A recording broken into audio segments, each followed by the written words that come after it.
J'emmenais maman à l'hôpital quand j'ai remarqué que l'infirmière essayait de lui faire du mal. Excusez-moi, mademoiselle, vous faites une erreur.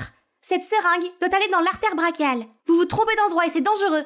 Vous essayez de me dire que je ne sais pas faire mon travail? J'ai fait ce travail bien plus longtemps que vous n'êtes en vie. Non, vous allez faire du mal à ma mère. Bummy, tais-toi. Arrête de lui manquer de respect, laisse l'infirmière faire son travail. Non, ne la touchez pas. Que se passe-t-il ici? Votre infirmière s'est trompée sur l'emplacement de l'artère brachiale et j'ai essayé de la corriger, mais elle n'a pas voulu m'écouter. Je suis désolée, elle lit beaucoup de livres et elle est convaincue qu'elle en sait autant qu'un médecin. Mais elle a raison, l'infirmière a tort. Madame, votre fille vient de vous sauver la vie. Bonjour, je m'appelle Bummy et je viens du Nigeria. J'ai tout juste 15 ans, mais je suis déjà la plus jeune médecin du monde et aujourd'hui, je vais vous raconter ma folle aventure. Avant cela, je vous invite à liker et à vous abonner. Tout a commencé quand j'étais petite. Ma mère m'emmenait à la bibliothèque où elle travaillait et me laissait me promener. C'est là que j'ai découvert mon intérêt pour la médecine. À l'âge de 6 ans, je connaissais déjà tout du corps humain. Mais je n'ai commencé à m'épanouir que lorsque j'ai rencontré le docteur Jeff l'autre jour. Il m'a dit que j'avais une mémoire photographique et m'a encouragé à poursuivre dans la voie de la médecine. Alors que mes camarades de classe s'efforçaient de comprendre les fractions, j'avais déjà compris les équations algébriques. L'école devenait ennuyeuse, alors après l'école, tous les jours, j'allais à l'hôpital du docteur Jeff. Il me laissait tout observer et me demandait d'effectuer des procédures, des plus simples aux plus complexes. Bummy, tu as appris trop vite. J'espère que tu auras un jour l'occasion de déployer davantage tes ailes, car bientôt je n'aurai plus rien à t'apprendre. Un jour, alors que j'étais assise sous le porche pour terminer mon illustration médicale, j'ai remarqué qu'un groupe d'étrangers s'approchait. Il s'agissait en fait de travailleurs humanitaires américains qui allaient séjourner dans notre quartier pendant un certain temps pour mener à bien des projets humanitaires. Quelques jours plus tard, ils effectuaient un exercice de vaccination. Tout se passait bien quand soudain l'un d'entre eux est tombé par terre. J'ai couru sur les lieux aussi vite que j'ai pu et je l'ai vu s'étouffer. Son visage était presque vidé de son sang. Sans réfléchir davantage, je suis rentrée en courant dans ma maison et j'ai attrapé ma trousse de secours. Mais j'ai été bloquée par une femme. « Petite, va jouer ailleurs. N'occupe pas l'oxygène ici. Quelqu'un s'étouffe. Voulez-vous aider votre ami ou non ?» J'ai alors immédiatement plongé le couteau suisse dans l'alcool pour le stériliser. J'ai pratiqué une incision et j'ai placé la paille comme tube respiratoire temporaire. L'homme, qui devenait presque bleu, a pris sa première respiration. « Emmenons-le à l'hôpital. Ce n'est pas loin d'ici. » J'ai appelé le docteur Jeff pour l'informer de sa situation et quelques jours plus tard, l'homme s'est enfin réveillé. Cette nuit-là, quelqu'un a frappé à ma porte et j'ai été surprise de voir la femme de ce jour-là. Bonjour, je suis Carole. Désolée de vous déranger, mais je suis venue vous parler de votre fille. J'ai beaucoup voyagé, mais dans ma vie, je n'ai jamais rencontré un génie comme elle. Je pense qu'une éducation américaine lui apportera beaucoup. L'Amérique? Ma douce enfant était très bien ici. Sans vouloir vous enfoncer, je crois que ici ne soit pas l'environnement idéal pour son développement. Mais l'Amérique le fera. Nous pouvons la faire entrer dans un programme pour surdouer et nous assurer qu'elle atteindra son plein potentiel. Mais qui va s'occuper d'elle? Elle vivra avec moi. Je promets de m'occuper d'elle comme de ma propre fille. Et la prochaine fois que vous verrez Bummy, elle sera devenue le médecin extraordinaire qu'elle était censée être. Qu'en dis-tu, ma chérie? Je n'aime pas l'idée de laisser ma mère seule ici. Et c'est alors que ce que le docteur Jeff a dit plus tôt a résonné dans mon esprit. D'accord, c'est peut-être ce qu'il voulait dire. Maman, je vais partir. Les adieux ont été rapides, et j'ai pris l'avion en direction de la Californie, avec un cœur impatient de découvrir une nouvelle terre de rêve. Bienvenue en Amérique, fais comme chez toi s'il te plaît. Mon Dieu, mon téléphone n'arrête pas de sonner depuis que j'ai parlé de vous sur Facebook. Attends, il faut que je prenne cet appel. Tu dois être Bummy, c'est vrai? Alors tu es la fille dont notre mère ne cesse de parler? Bonjour, ravie de vous rencontrer. Tu n'es pas la bienvenue ici. Quoi? Oh super, vous avez rencontré mes enfants, Camille et Ted. Bienvenue à la maison, maman, j'ai préparé le dîner. J'espérais que nous pourrions nous asseoir et que tu pourrais nous parler de ton voyage. Oh, pas aujourd'hui, mon petit pois. Une émission veut une exclusivité sur toi maintenant, Bummy. Maintenant? Mais j'ai juste... Cela veut dire que les gens sont très enthousiastes à ton sujet. Allez, on y va. Puis Carole m'a emmenée dans un autre endroit avec une bande d'inconnus qui tenaient des sortes de lampes qui m'aveuglaient. Soudain, un homme s'est approché de moi. Tu es Bummy, c'est ça? Bonjour, je suis Martin. On peut commencer maintenant? Commencer quoi? Sans me laisser le temps de comprendre ce qui se passe, Carole m'a déjà fait enfiler des vêtements rigides et m'a ensuite poussée sur une chaise en face de l'homme. Bonsoir à tous. Notre émission d'aujourd'hui a un invité spécial. Bummy Alana, la plus jeune médecin du Nigeria, ou peut-être du monde. Bummy, pourquoi ne pas commencer par nous raconter votre premier cas? Quand j'avais 6 ans, mon ami s'étouffait avec un os, alors j'ai exécuté la manœuvre de Heimlich comme je l'avais lu dans un livre auparavant. J'ai continué à répondre à toutes les questions, mais pour être honnête, je ne sais ni pourquoi ni quoi je faisais ici. J'ai ressenti un tel soulagement lorsque l'émission s'est terminée, mais le lendemain matin... Oh, tu es là! Lève-toi et brille, mon petit génie! Nous avons une journée chargée aujourd'hui. J'ai préparé tes vêtements, alors prépare-toi, nous partons dans 1 heure.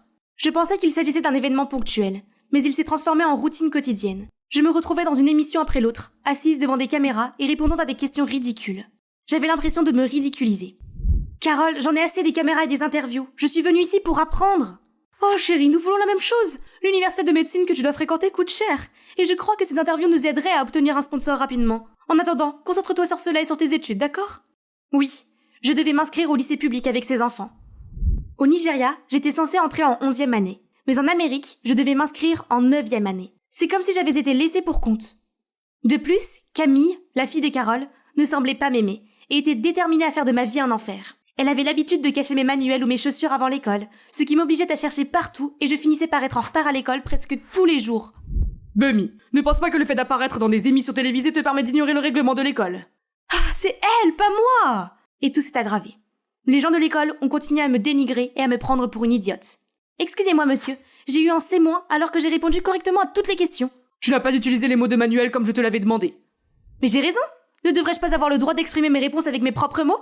Pas dans ma classe. On dit que c'est une génie. Ce jour-là, après l'école, je suis rentrée à la maison et j'ai trouvé tous mes vêtements déchirés. C'est alors que j'ai vu le sourire de Camille. Tu as abîmé mes vêtements? La prochaine fois, tes vêtements ne seront pas les seuls à être abîmés si tu restes ici. Bon d'accord, c'est la goutte d'eau qui fait déborder le vase.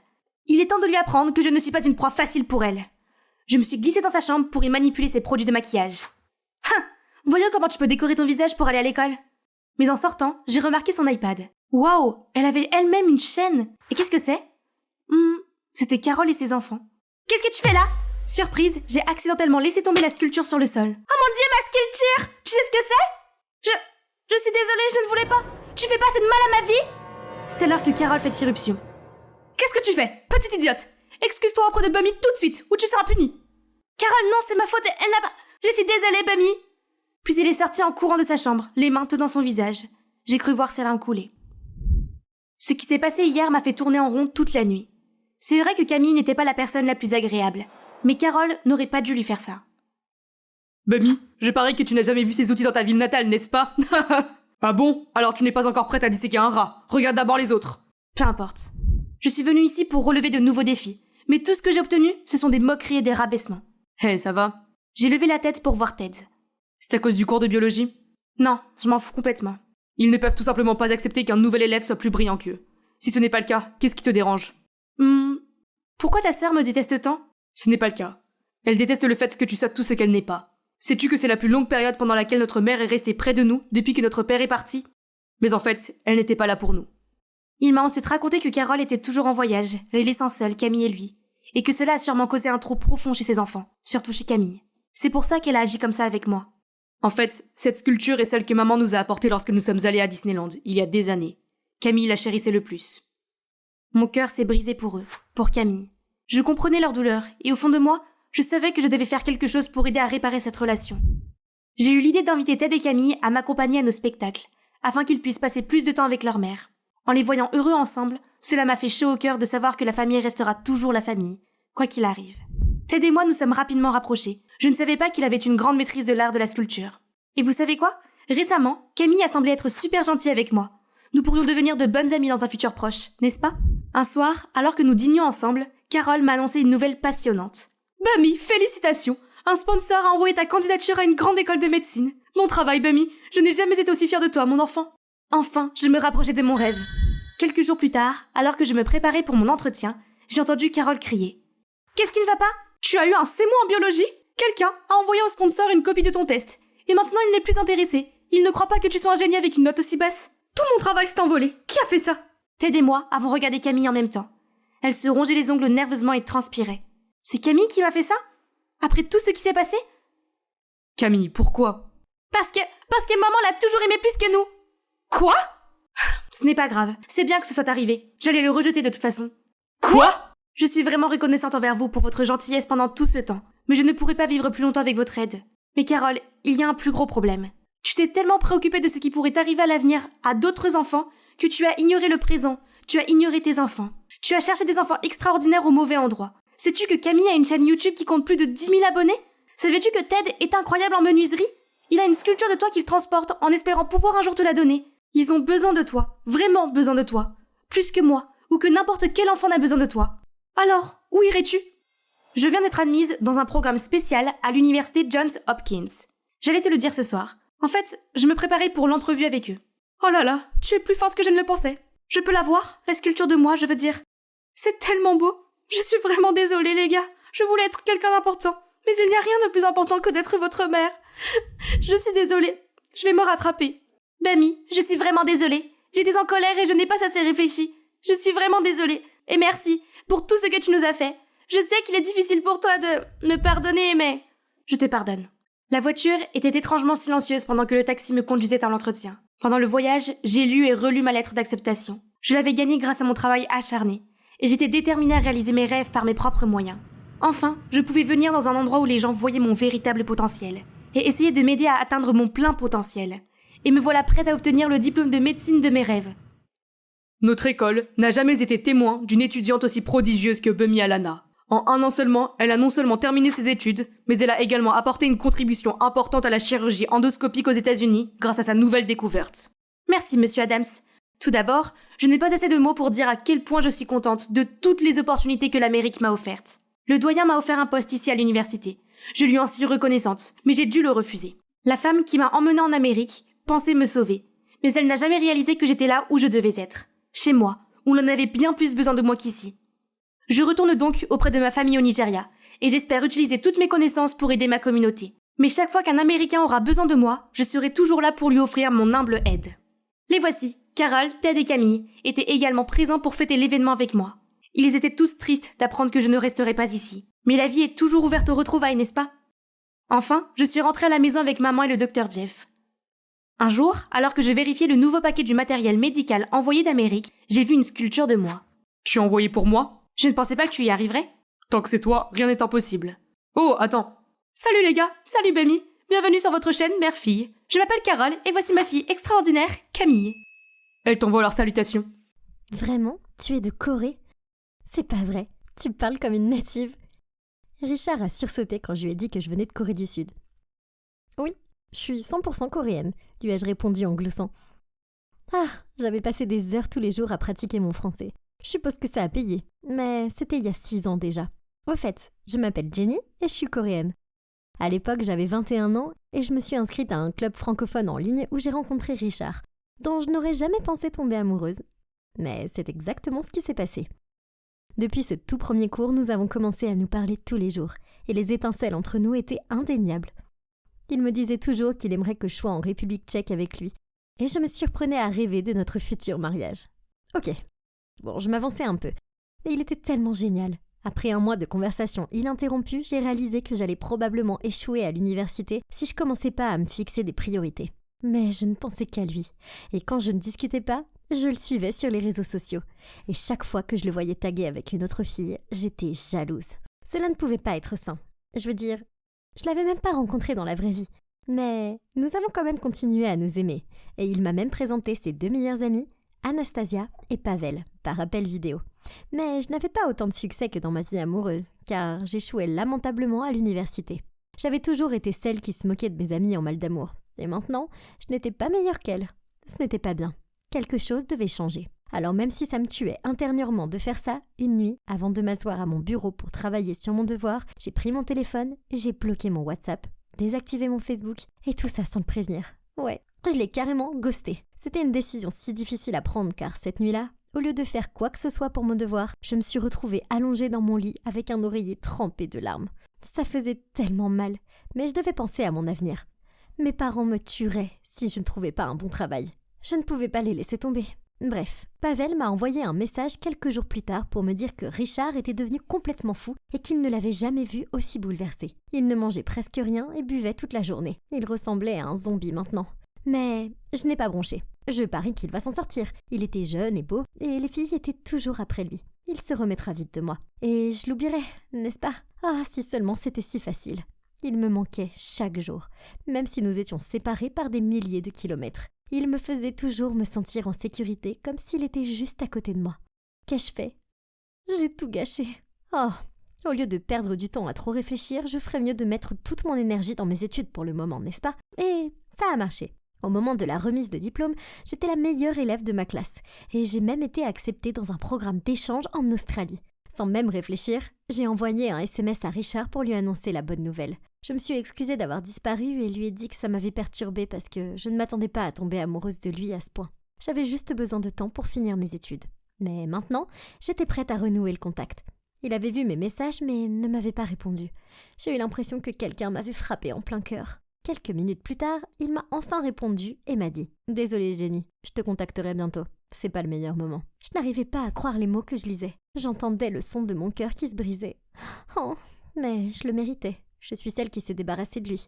Il méritait mieux. Mais je le traquais quand même tous les jours sur Internet. J'ai réalisé que la seule façon pour résoudre ce problème était de prendre l'avion pour la République tchèque et de le retrouver. Mais d'abord, j'avais mon programme d'échange en Australie. J'ai acheté un nouveau téléphone et obtenu un nouveau numéro pour le voyage afin de laisser mon ancien téléphone en Corée pour mon oncle qui se plaignait toujours de son téléphone obsolète. Ces 3 mois en Australie ont été géniaux et m'ont permis de me changer les idées pour un temps. J'étais prête à prendre un nouveau départ à mon retour de voyage, jusqu'à ce que mon oncle me dise que quelqu'un m'avait envoyé un message sur mon ancien téléphone. Mais il ne connaissait pas le français, il ne savait pas si c'était pour moi ou non. J'ai immédiatement vérifié et il y avait un message de Richard qui disait « Jenny, je suis tellement désolée pour mon dernier message. Tu me manques tellement. Ton sourire, tes yeux, ta voix. J'espère que tu pourras me donner une autre chance. Je t'aime, Richard. » Oh mon Dieu, des mois s'étaient écoulés depuis qu'il me l'avait envoyé et le pire de tout, c'est que mon oncle avait lu le message. Donc il disait « Vu ». Oh, c'était un désastre. Ok, mais je devais me concentrer sur le côté positif. Je lui ai manqué. Peut-être qu'il n'était pas trop tard. J'ai essayé de l'appeler, mais il n'a pas répondu. Alors j'ai envoyé un SMS pour lui expliquer ce qui s'était passé. Il a finalement répondu et m'a dit qu'il pensait que j'avais renoncé à lui. Je ne renoncerai jamais à lui. On a ensuite eu un vrai coup de fil. Je pense toujours à toi tout le temps. Pourquoi tu ne m'as pas envoyé un message sur Facebook ? Les mots sont sortis de ma bouche à la hâte, comme si j'avais peur de perdre à nouveau le contact avec lui, de quelque façon qu'il soit. Soudain, il s'est tu.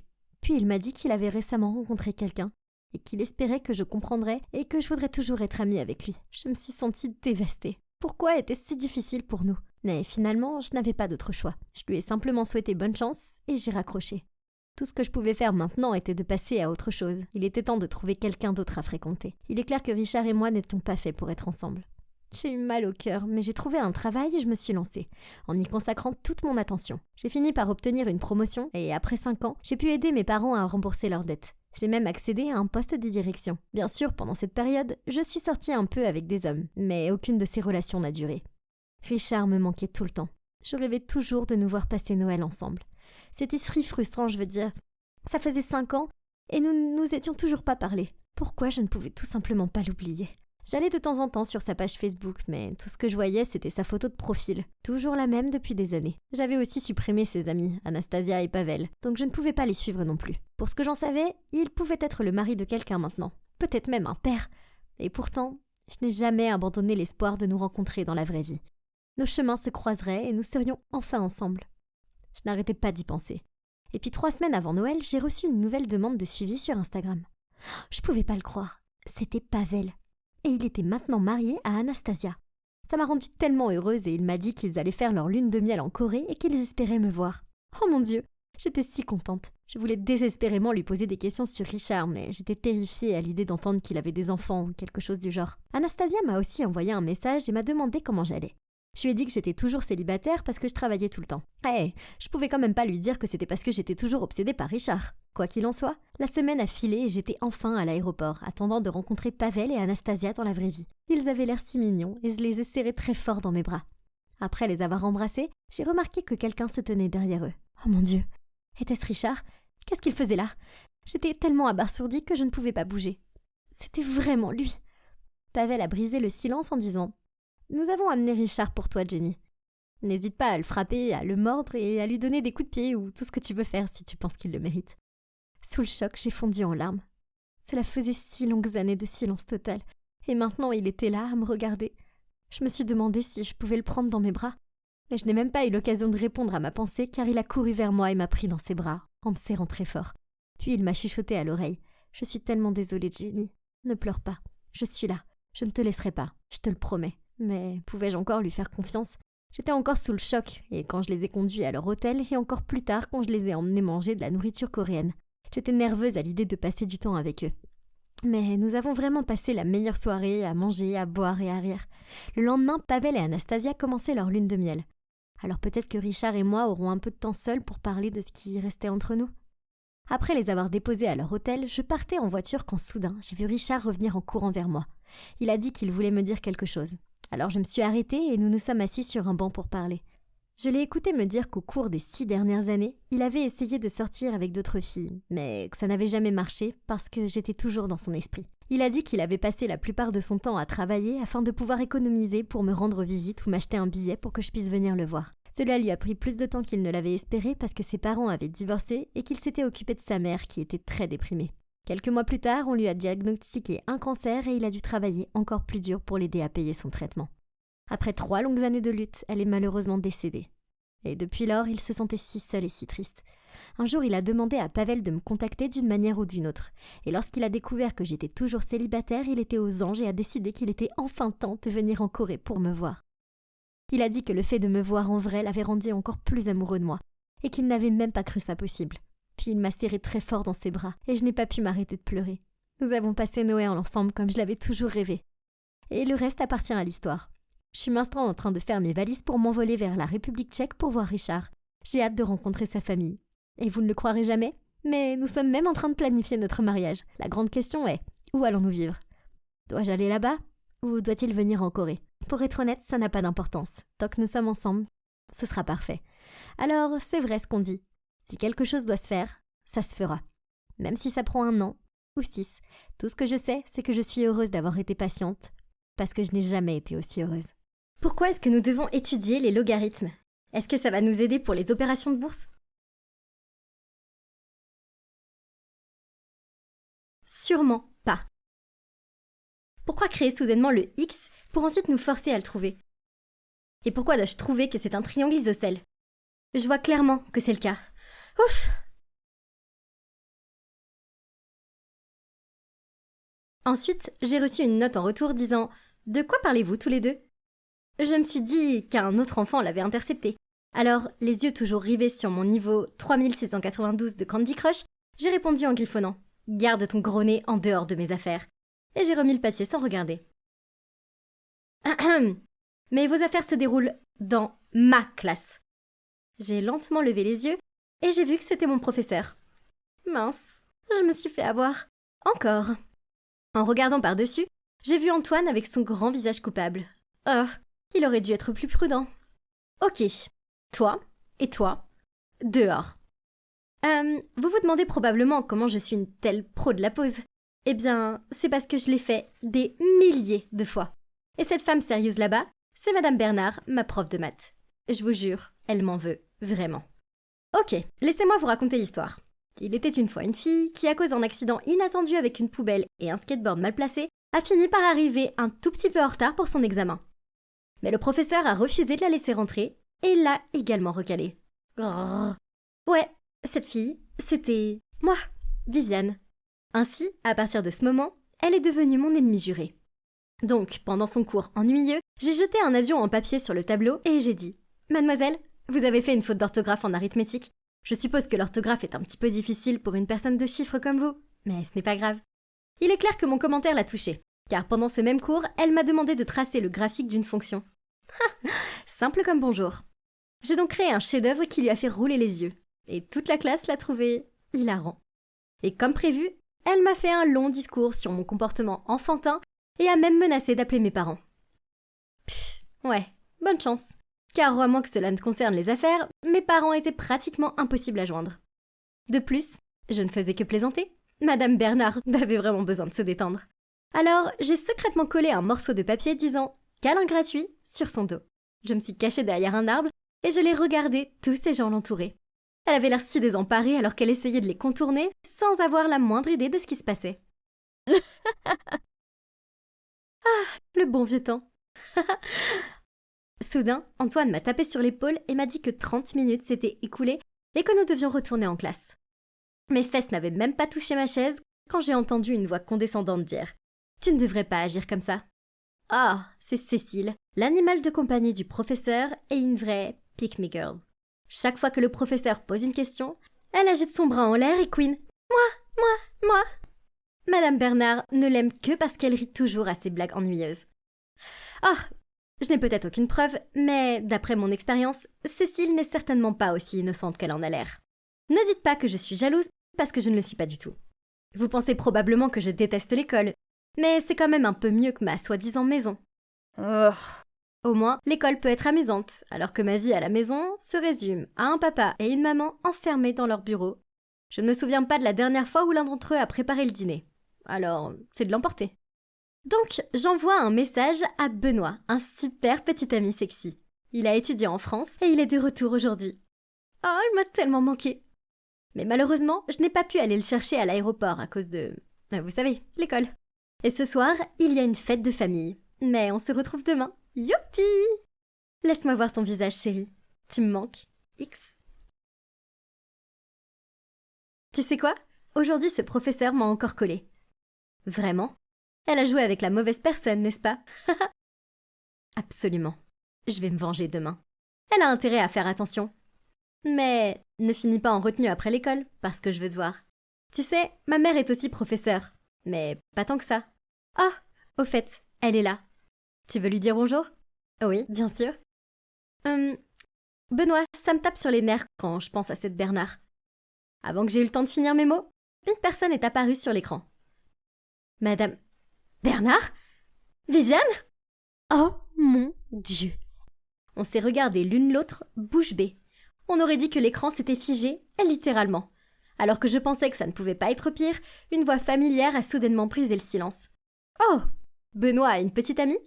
Laisse-moi voir. Hein? C'est... Cécile? Oh bon sang! C'est trop dur à digérer. Mes deux ennemis étaient dans le même cadre. Choquée, j'ai mis fin à l'appel. Juste après, j'ai reçu un texto de Benoît disant « Ne t'inquiète pas, ma mère a peut-être l'air super sérieuse, mais elle est gentille. Et la fille est Cécile, ma voisine. On se connaît depuis l'enfance, et elle est cool. » C'était tellement fou. Maintenant, je vais devoir les affronter tous les jours en sachant qu'elles sont associées à mon petit ami. Oh, le futur me semble aussi sombre que la nuit. Et oui, c'est le début de la série intitulée « Vivre avec ma future belle-mère et l'agaçante meilleure amie de mon petit ami ». Et depuis, les choses sont devenues bizarres à l'école. Pour la fête d'Halloween de notre classe, il y avait pour thème Toy Story. Madame Bertrand était chargée de distribuer les rôles. Cécile était Bo Peep et elle avait une tenue vraiment mignonne, tandis que moi, j'étais coincée en Madame Patate. Mon costume était tellement nul et l'un de mes yeux globuleux n'arrêtait pas de tomber. C'était si embarrassant, mais je ne pouvais rien dire. Je ne pouvais plus l'embêter, car je voulais toujours être avec son fils. Pire encore, le cours de maths est devenu un test d'endurance. J'en avais tellement marre d'être comparée à cette Cécile si gentille et si bien chaussée.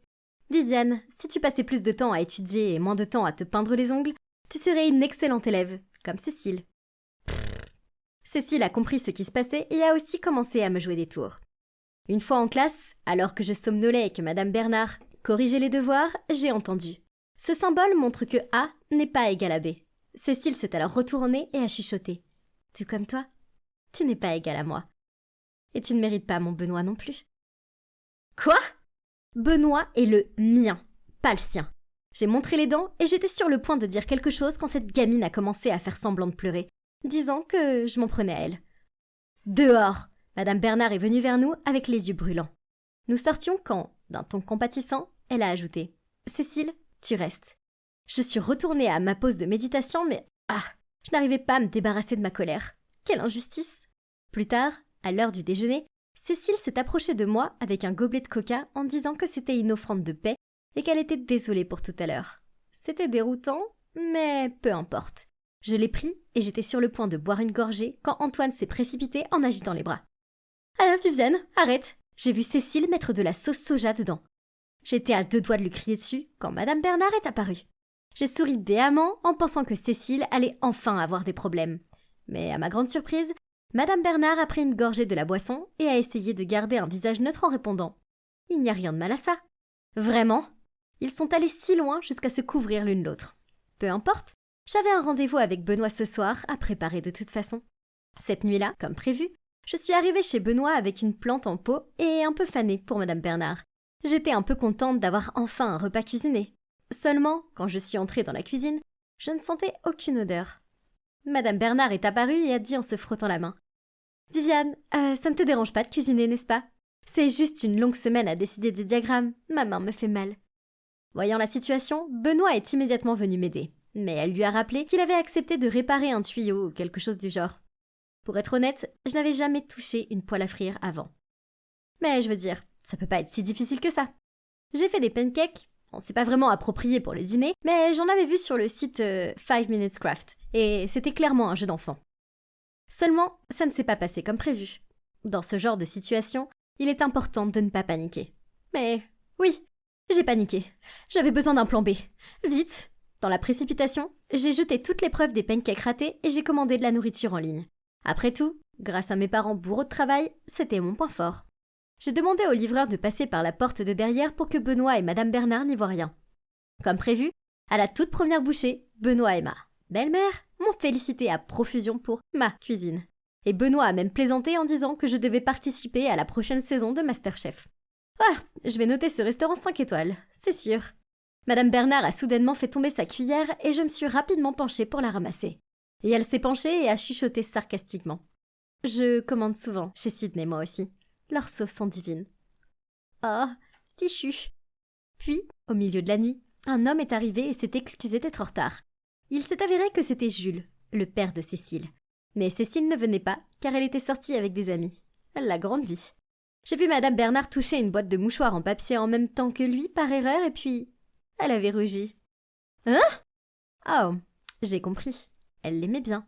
Maintenant, je comprends pourquoi elle était toujours en train de lécher les bottes de Cécile. As-tu pensé à te remarier? J'ai demandé à Jules innocemment. Sous les yeux et ceux de Madame Bernard, elle a répondu avec hésitation. Je ne pense pas que Cécile aimerait ça. Madame Bernard a regardé le sol d'un air sombre. Ok, en fait, je me suis sentie un petit peu désolée pour elle. De plus, jouer au Cupidon, ça a toujours été mon hobby. Alors j'ai décidé de l'aider. Je savais que Cécile était à une fête le samedi soir. Donc j'ai décidé que c'était l'occasion parfaite pour jouer les Cupidons. J'ai dit à Madame Bernard que Jules avait quelque chose à lui dire, alors rendez-vous au restaurant de Golden Reef à 19h. Puis j'ai dit la même chose à Jules. Je me tenais derrière une colonne et je les ai regardés partager leur entrée, puis se lancer des regards noirs.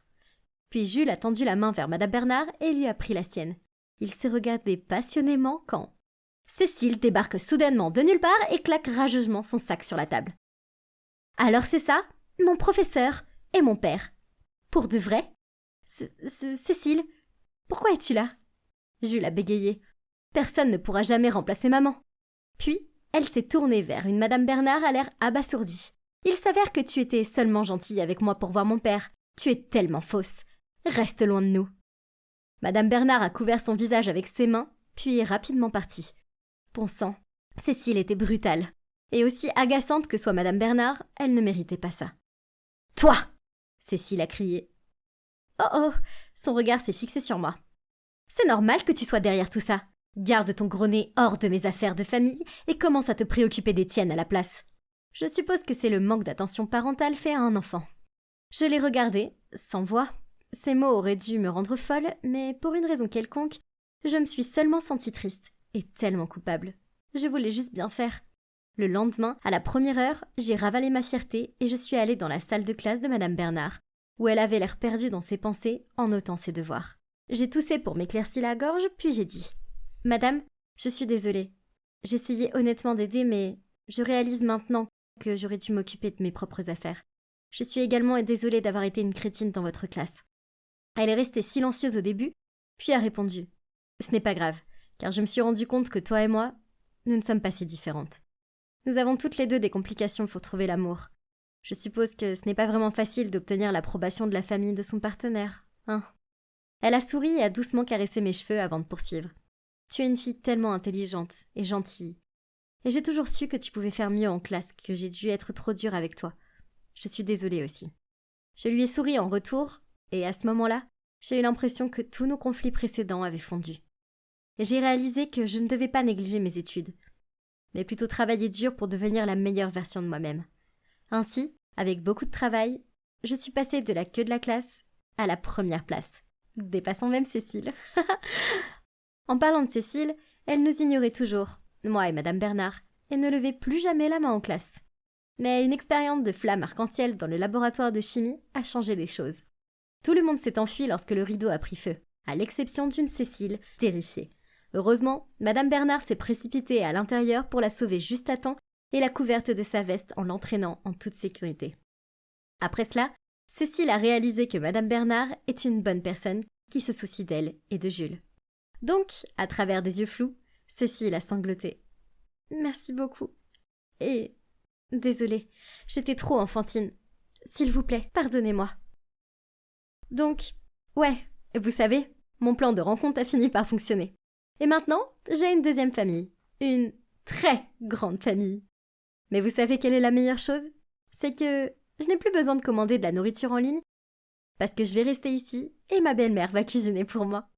J'emmenais maman à l'hôpital quand j'ai remarqué que l'infirmière essayait de lui faire du mal. Excusez-moi, mademoiselle, vous faites une erreur.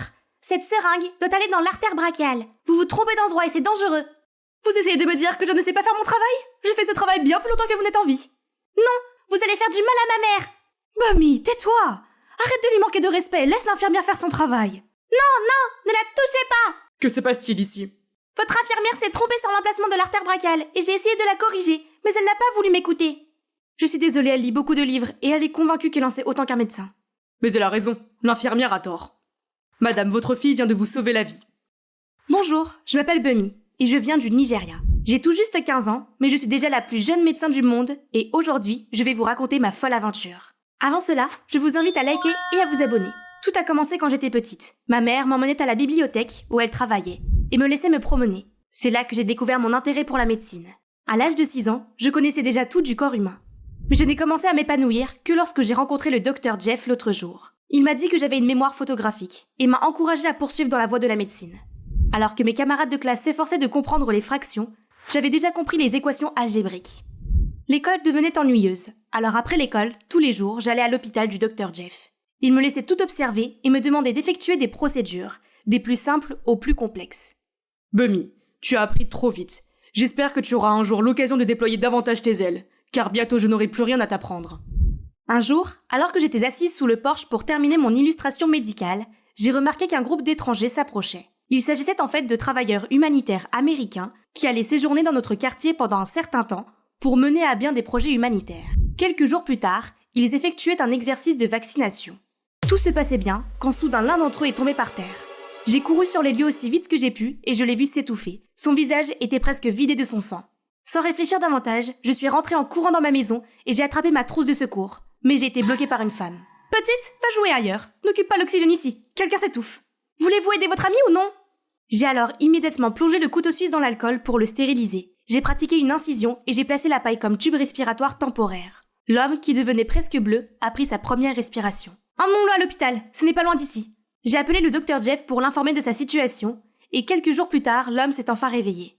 Cette nuit-là, quelqu'un a frappé à ma porte et j'ai été surprise de voir la femme de ce jour-là. « Bonjour, je suis Carole. Désolée de vous déranger, mais je suis venue vous parler de votre fille. J'ai beaucoup voyagé, mais dans ma vie, je n'ai jamais rencontré un génie comme elle.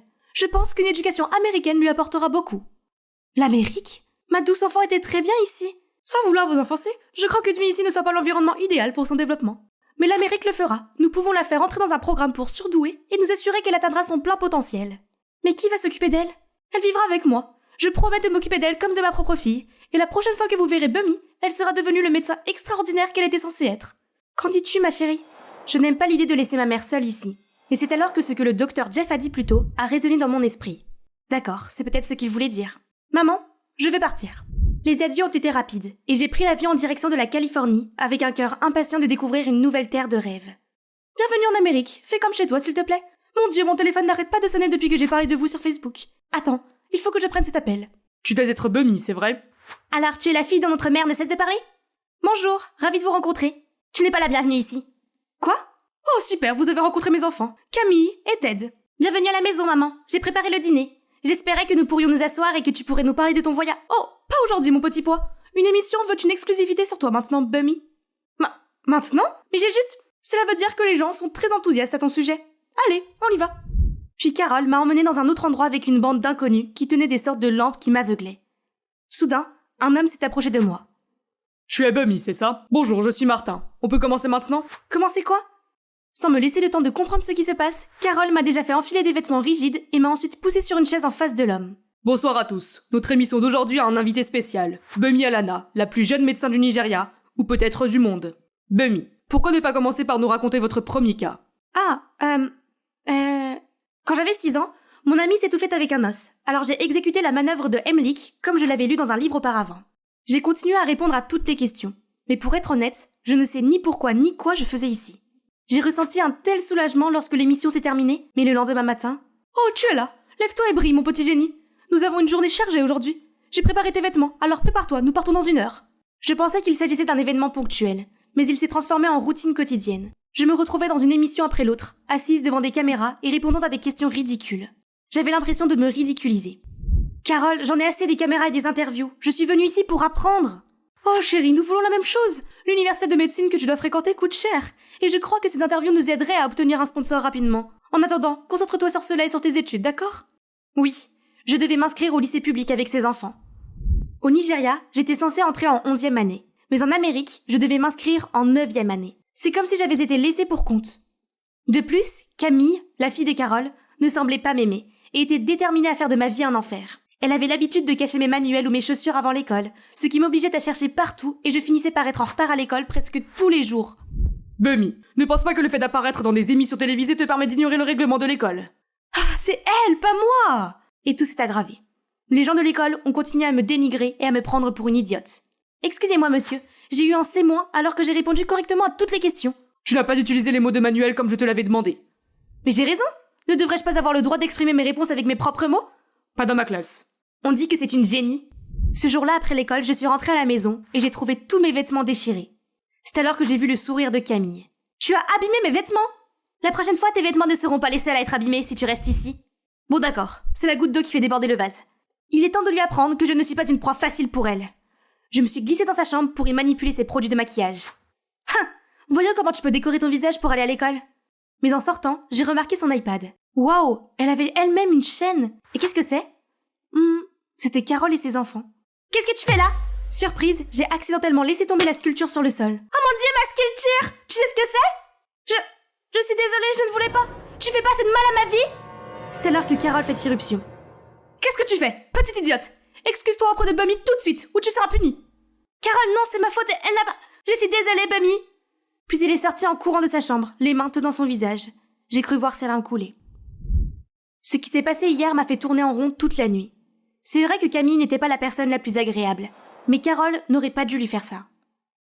Bummy, je parie que tu n'as jamais vu ces outils dans ta ville natale, n'est-ce pas?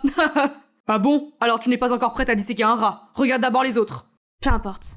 Je suis venue ici pour relever de nouveaux défis, mais tout ce que j'ai obtenu, ce sont des moqueries et des rabaissements. Hé, ça va? J'ai levé la tête pour voir Ted. C'est à cause du cours de biologie? Non, je m'en fous complètement. Ils ne peuvent tout simplement pas accepter qu'un nouvel élève soit plus brillant qu'eux. Si ce n'est pas le cas, qu'est-ce qui te dérange? Pourquoi ta sœur me déteste tant? Ce n'est pas le cas. Elle déteste le fait que tu sois tout ce qu'elle n'est pas. Sais-tu que c'est la plus longue période pendant laquelle notre mère est restée près de nous depuis que notre père est parti? Mais en fait, elle n'était pas là pour nous. Il m'a ensuite raconté que Carole était toujours en voyage, les laissant seuls, Camille et lui, et que cela a sûrement causé un trou profond chez ses enfants, surtout chez Camille. C'est pour ça qu'elle a agi comme ça avec moi. En fait, cette sculpture est celle que maman nous a apportée lorsque nous sommes allés à Disneyland, il y a des années. Camille la chérissait le plus. Mon cœur s'est brisé pour eux, pour Camille.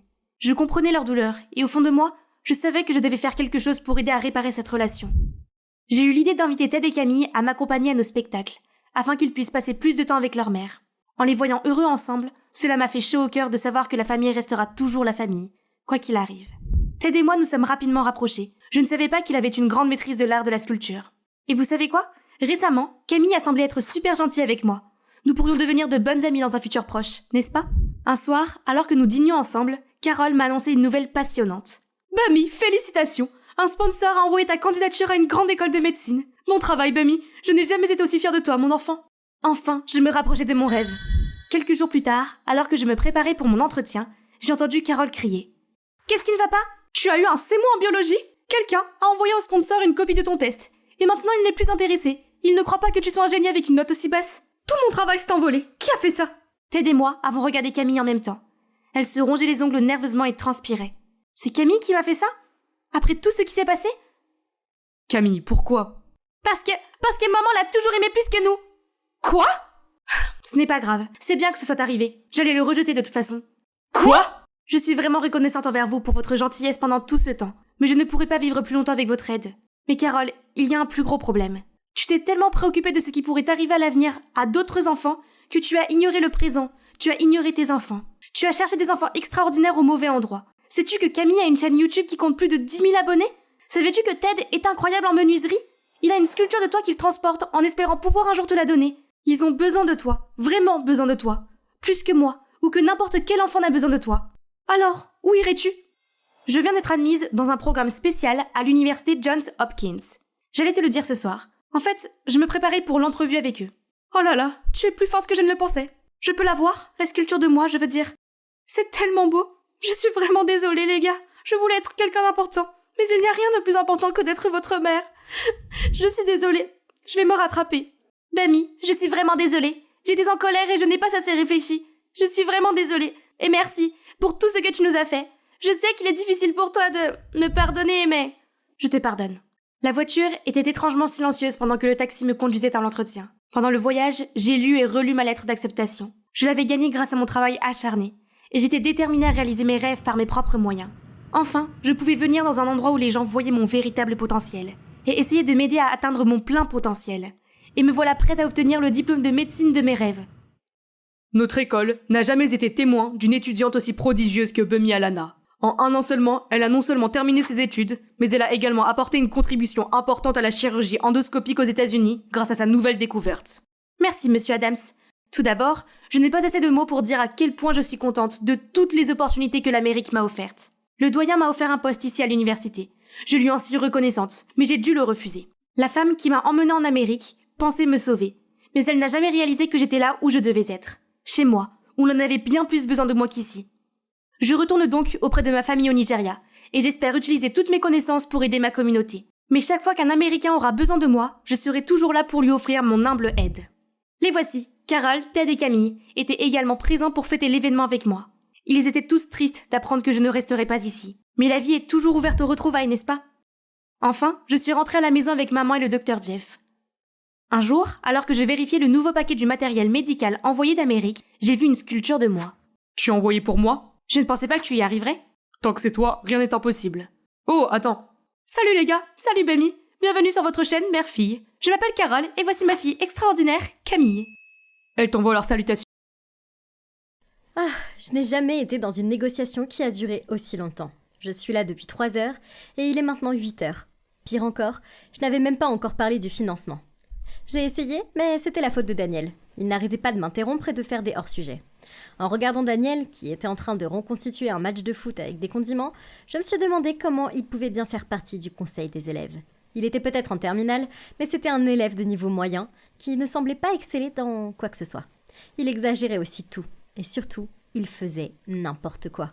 Je n'aurais jamais dû accepter d'avoir cette réunion ici avec Daniel. Non seulement j'ai perdu 5 heures de ma vie, mais il semblait qu'il n'y aurait pas d'accord pour le financement. Je ne pouvais pas supporter ça. Rappelle-moi de ne jamais écouter Daniel. J'ai pris mon sac et j'allais me lever quand Monsieur Martin s'est tourné vers moi. Camille, votre dernière idée. Le financement serait un peu difficile, mais je peux aller jusqu'à 80%. Et si cela devient annuel, je serai heureux de continuer à le sponsoriser. Je l'ai regardé bouche bée. Est-ce que j'ai bien entendu ? Monsieur Martin, le propriétaire du magasin de musique locale, était en fait d'accord pour fournir une grande partie du financement de notre concours de talent étudiant. Au fait, j'aime bien ce Daniel. Aujourd'hui a été amusant. Daniel courtisé. Oui, c'est un deal. Et serre avec enthousiasme la main de Monsieur Martin. Attendez, j'étais censée être celle qui devait conclure l'affaire. Peu importe, nous avons le financement. C'était génial. On l'a fait. Daniel a levé son poing en l'air. Comment tu as... Il a fait un large sourire en répondant. Tu ne t'attendais pas à ça, n'est-ce pas? Qu'est-ce que tu penses de moi maintenant? Camille, la nouvelle présidente. J'ai haussé les épaules et j'ai ri. Hey, que dirais-tu d'un câlin de célébration, hein? Il s'est jeté sur moi les bras ouverts. Eh bien, pourquoi pas? Ça mérite une célébration après tout. Nous sautions dans tous les sens et je ne sais pas. J'étais peut-être en train de délirer à cause de cette réunion, stupidement longue ou quelque chose comme ça. Mais la minute suivante, nous étions en train de nous embrasser. Oh mon Dieu! Nous nous sommes immédiatement éloignés l'un de l'autre et nous avons maladroitement détourné le regard. Après cela, il m'a raccompagnée chez moi, en silence. Oh non! À quoi je pensais? Pourquoi est-ce que j'ai fait ça? Daniel, c'était Daniel! Vous pouvez le croire? Bon, d'accord. Je suppose que ces 2 mois ont été difficiles pour moi. Dès que je suis devenue présidente du conseil des élèves, mon petit ami Léo ne m'a pas félicité. Non, Au lieu de ça, il a rompu avec moi. Nous étions ensemble depuis 2 ans. Mais récemment, il avait parlé de mariage et d'acheter une maison. Pas encore. Je voulais d'abord me concentrer sur ma carrière. Mais je suppose que le fait que je me présente au conseil des étudiants et que je sois très occupée par mon travail l'a encore plus frustrée. J'ai essayé de me distraire en étudiant et en travaillant pour le conseil. Mais j'avais l'impression de me rapprocher du bord d'une falaise, avec des requins affamés qui tournaient tout au fond. Oh. Et puis, il y avait les rumeurs qui se répandaient à l'école à mon sujet. Camille n'étant qu'en première année, elle ne supportera pas la pression. Et Camille est tellement sérieuse et ennuyeuse. Alors, j'ai commencé à travailler de plus en plus dur pour faire mes preuves, d'où le projet de spectacle de talent. Mais bon sang, j'étais tellement épuisée, mentalement et physiquement. Cette nouvelle du financement était fantastique. Mais que se passait-il avec Daniel? Peut-être qu'il y a une sorte de pouvoir secret d'attraction ou quelque chose comme ça. Quoi qu'il en soit, après cet incident, il m'a inondée d'appels et de messages, même si j'étais follement occupée. Après le 12e appel d'affilée, j'ai arrêté d'écrire mon essai et j'ai répondu d'un air agacé. « Quoi? Salut toi. Comment tu trouves le temps aujourd'hui? Mon nom est Camille, pas toi. Et je me fiche du temps qu'il fait, je suis occupée. Assez occupée pour corriger mes mots comme ça? Je ne pense pas. Bien. J'ai accepté d'aller prendre un café rapide avec lui, juste pour qu'il arrête de m'embêter. J'ai remué ma cuillère autour de mon café en le regardant fixement et en lui disant « Tu vas arrêter de m'appeler, s'il te plaît? J'ai besoin d'étudier. » Il a fourré la majorité de son muffin dans sa bouche, et il a mis des lustres à le mâcher. Puis, il s'est essuyé la bouche sur le dos de son bras et a dit « Tu réalises que tous les autres membres du conseil t'appellent Camille Militaire, n'est-ce pas? Essaye de ne pas être si difficile, et détends-toi pour une fois, d'accord? » Waouh, ça craint. Je m'attendais pas à être aimée par tout le monde, mais je travaillais comme une folle pour le conseil. Alors, ils pourraient au moins apprécier ce que je faisais pour eux. Je me suis raclé la gorge. Je m'en fiche. Le travail est le travail. Je ne suis pas devenue présidente pour me faire des amis. Mais je sais que tu n'es pas comme ça, Daniel a poursuivi. Tu traverses peut-être une période difficile. Pourtant, tu es la personne la plus étonnante que j'ai jamais rencontrée. Mon visage s'est éclairci. J'ai même rougi. Que venait-il de dire? Tu es belle, forte et indépendante. Il s'est approché et a pris ma main. J'ai essayé d'ignorer le fait qu'elle était collante à cause de son muffin. Berk. Je dois être le mec le plus chanceux du monde pour sortir avec une fille comme toi, Camille. Les autres filles sont juste jalouses de toi. Je veux dire, tu as ce beau gosse, et elles ne l'ont pas. Attends, il a dit quoi? Sortir? Je lui ai lancé un regard dégoûté du genre « Tu te prends pour qui ?» En lisant mon expression, son visage s'est assombri. Oh, je pensais qu'il y avait quelque chose entre nous. Je me suis figée pendant quelques secondes. Est-ce que j'étais trop dure? Je veux dire, il était tellement gentil de dire ces mots. Bien, écoute-moi, je vais traîner avec toi, mais on n'est pas ensemble. Mais tu dois promettre, jurer, que tu ne le diras jamais, jamais à personne. Je sais pas, je veux dire, il était si immature et agaçant, mais je suppose qu'il était aussi assez amusant. Je ne faisais que rire et j'aimais ça. Je n'ai fait que travailler, travailler, travailler. Et c'est peut-être pour ça que Léo a rompu avec moi, n'est-ce pas?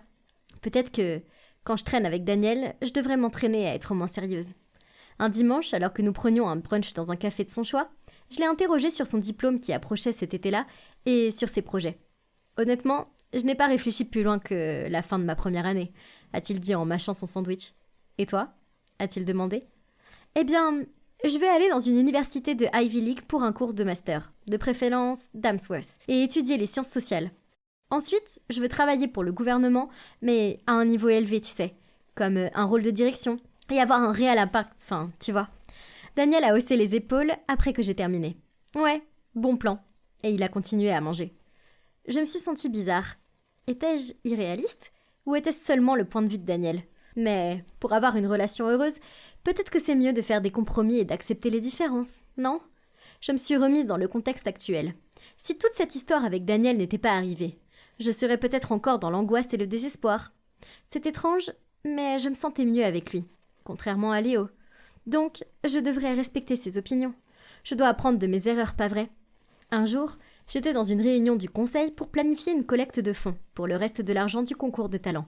J'ai décidé qu'il était temps que les gens voient le vrai Daniel. Alors je l'ai nommé organisateur de l'événement. Mais ça n'a pas été bien vu, car aux yeux des autres membres du conseil, Daniel était une marionnette idiote et paresseuse. Donnez-lui une chance. C'est lui qui a persuadé M. Martin de financer le spectacle de talent. S'il vous plaît, on ne connaît jamais les limites et les capacités des autres. Puis cette fille, Catherine, a dit d'un ton sarcastique. Bien sûr que tu connais ses capacités, puisque c'est ton petit ami. Tu es nul pour diriger. Tout ce qui t'intéresse, c'est tes sentiments personnels. Je sais, je vais sortir avec toi et je pourrai avoir le travail que je mérite. Ma langue était nouée et je n'arrivais pas à trouver un mot pour me défendre. En même temps, j'étais vraiment en colère contre Daniel. Et pire encore, il n'avait même pas pris la peine de me présenter à la réunion. Ensuite, je suis allée chez Daniel et j'ai furieusement frappé à la porte. Je lui ai crié dessus dès qu'il a ouvert. Comment se fait-il que les gens sachent qu'on a traîné ensemble ? Daniel s'est silencieusement gratté la tête, les yeux écarquillés. Et il a maladroitement fixé un endroit au hasard. « Réponds-moi !» J'ai continué, mais toujours pas de réponse. J'ai pointé mon doigt vers son visage. « Je viens de passer par un ouragan de rage lors de la réunion avec le conseil pour te mettre en charge de l'événement de collecte de fonds, et tu n'as même pas pris la peine de venir. Tu as intérêt à faire du bon boulot, sinon on sera tous les deux morts. » Puis, je suis partie en trombe. Au cours des jours suivants, les rumeurs ont continué à circuler à mon sujet. Daniel s'était clairement vanté auprès de tout le monde d'avoir réussi à se procurer une fille raide comme moi, et que je n'étais pas une tigresse, plutôt un adorable chaton. Maintenant que tout le monde me fixait et riait de moi, et faisait des bruits de miaou dans les couloirs, quelqu'un a même rempli mon siège dans la salle du conseil avec de la nourriture pour chat. C'était horrible à gérer. Mais au lieu de me soutenir, Daniel a quitté l'école pendant une semaine entière. Il n'a pas non plus organisé le lieu de la collecte de fonds, ce qui nous a obligés à reporter l'événement. J'ai eu l'air mal en point.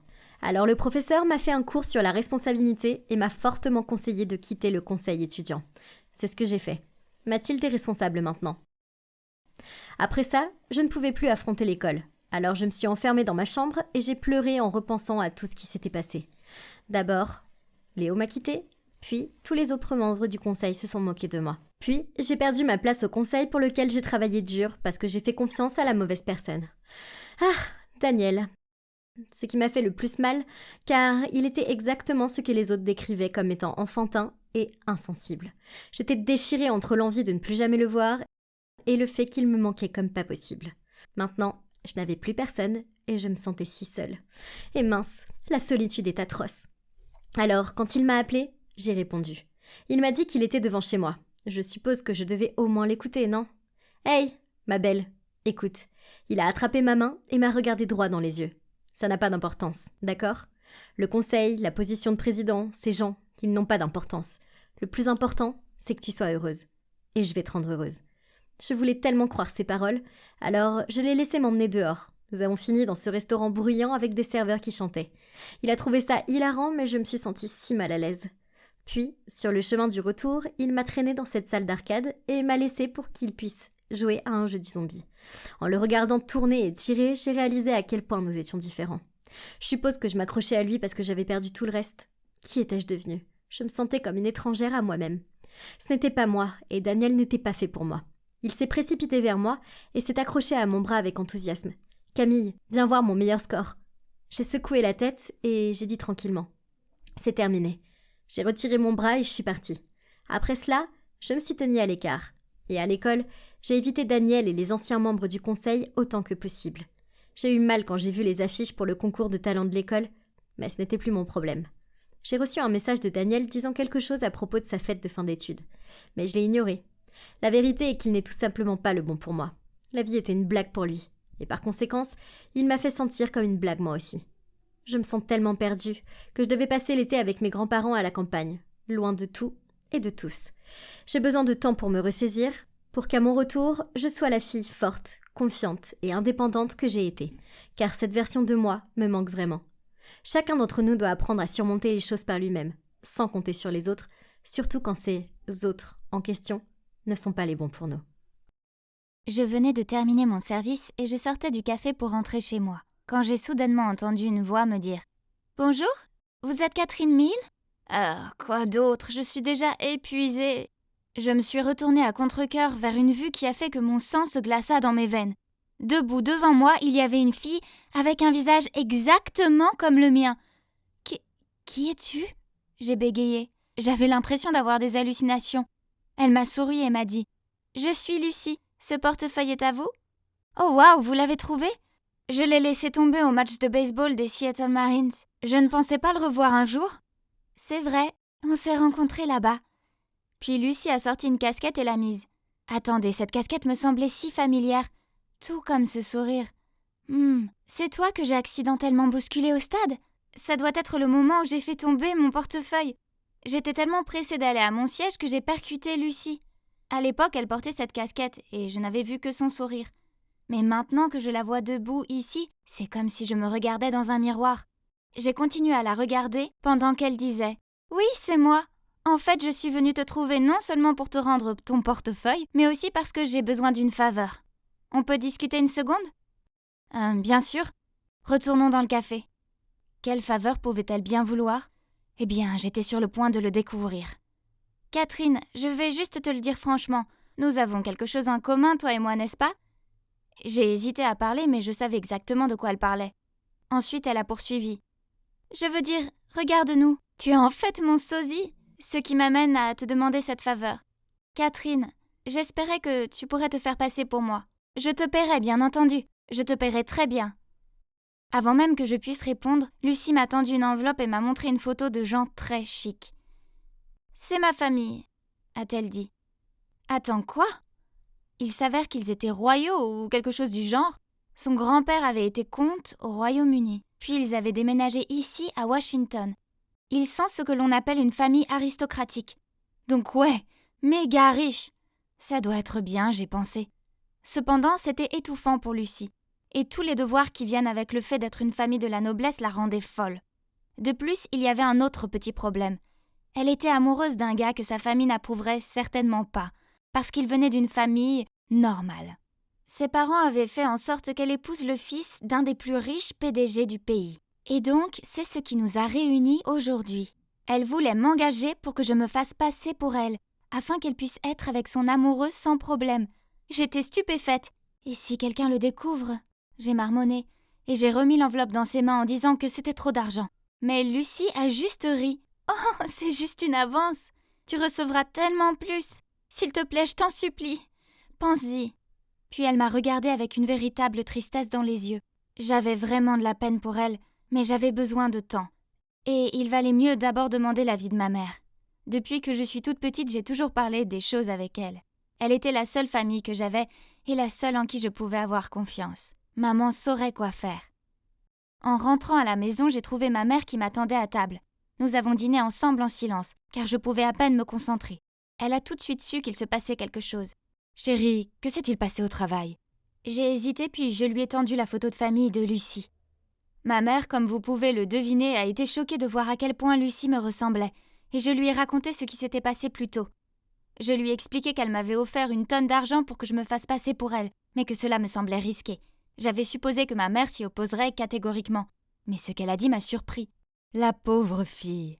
En effet, les gens disent toujours que ce n'est pas si amusant que ça d'être trop riche. Mais un peu d'argent de plus dans ta poche ne peut pas te faire de mal. Je veux dire, tu pourrais l'utiliser pour payer ta formation, et en même temps tu aiderais Lucie pour qu'elle puisse être avec son grand amour. Oui, devenir chanteuse avait été le rêve de toute ma vie, mais à cause de problèmes d'argent, j'avais dû le mettre de côté. Maman avait raison, c'était ma chance. Je devais la saisir. Donc j'ai appelé Lucie pour conclure l'affaire. Elle était ravie et nous avons convenu de nous rencontrer le lendemain pour commencer à nous préparer. Je pensais qu'il me suffirait d'apprendre toutes ses choses préférées et peut-être d'emprunter certains de ses vêtements pour ne pas me faire surprendre. Mais non, il y avait beaucoup plus que ça. Pour commencer, j'ai dû prendre des cours d'étiquette. Vous imaginez ? Le premier jour, j'ai eu des leçons sur la façon de marcher correctement. Ils ont littéralement mis des livres sur ma tête pour améliorer ma posture. Et puis il y a eu les leçons d'élocution, pour m'apprendre à parler plus clairement. Sérieusement, c'était princesse malgré elle ou quoi ? Mais la meilleure partie, c'était sa garde-robe. Waouh ! Ses tenues étaient à tomber par terre, ce qui m'a donné l'envie de me plonger dans la vie royale maintenant. Tout allait bien, jusqu'à ce qu'on s'assoie pour passer en revue tout ce qu'elle aime et n'aime pas. Ses aversions étaient longues d'1 kilomètre. Oh mon Dieu, Lucie était une fille difficile. Je veux dire, qui n'aime pas la pizza ? Je vivais pratiquement de ce truc. En plus, elle était végétalienne, sans gluten et avait une allergie aux noix. Mais qu'est-ce qu'elle mangeait ? Mais malgré ça, on a passé la semaine. Tous les matins, j'avais mes cours d'étiquette, qui étaient maintenant faciles. Je pouvais tout à fait m'en sortir comme une fille de la haute société. Et l'après-midi, je traînais avec Lucie et apprenais tout ce que je pouvais sur elle. À la fin de la semaine, tout était prêt pour l'échange. Donc Lucie et moi sommes sortis pour fêter ça. « Catherine, regarde nos visages », a-t-elle dit en plissant les yeux. J'ai regardé de plus près l'écran du téléphone, et j'ai dû admettre que, bien que nous soyons pratiquement identiques, il y avait quand même quelques différences entre nous. Bien sûr, ses pommettes étaient plus saillantes et son nez était légèrement retroussé. Mais avec un peu de maquillage, je pouvais arranger ça, n'est-ce pas? Lucie n'était pas convaincue. « Écoute, je pense que tu vas devoir faire de la chirurgie plastique. » Attendez, j'étais pas prête pour ça. Mais en y réfléchissant, je pense que ce serait bien car ça ne ferait que me rendre plus jolie, ce qui m'aiderait beaucoup pour ma carrière de chanteuse. Je suis donc passée sous le bistouri. Non seulement on a refait mon nez et mes pommettes, mais on a aussi ajouté une tache de naissance sur mon épaule pour qu'elle corresponde à celle de Lucie.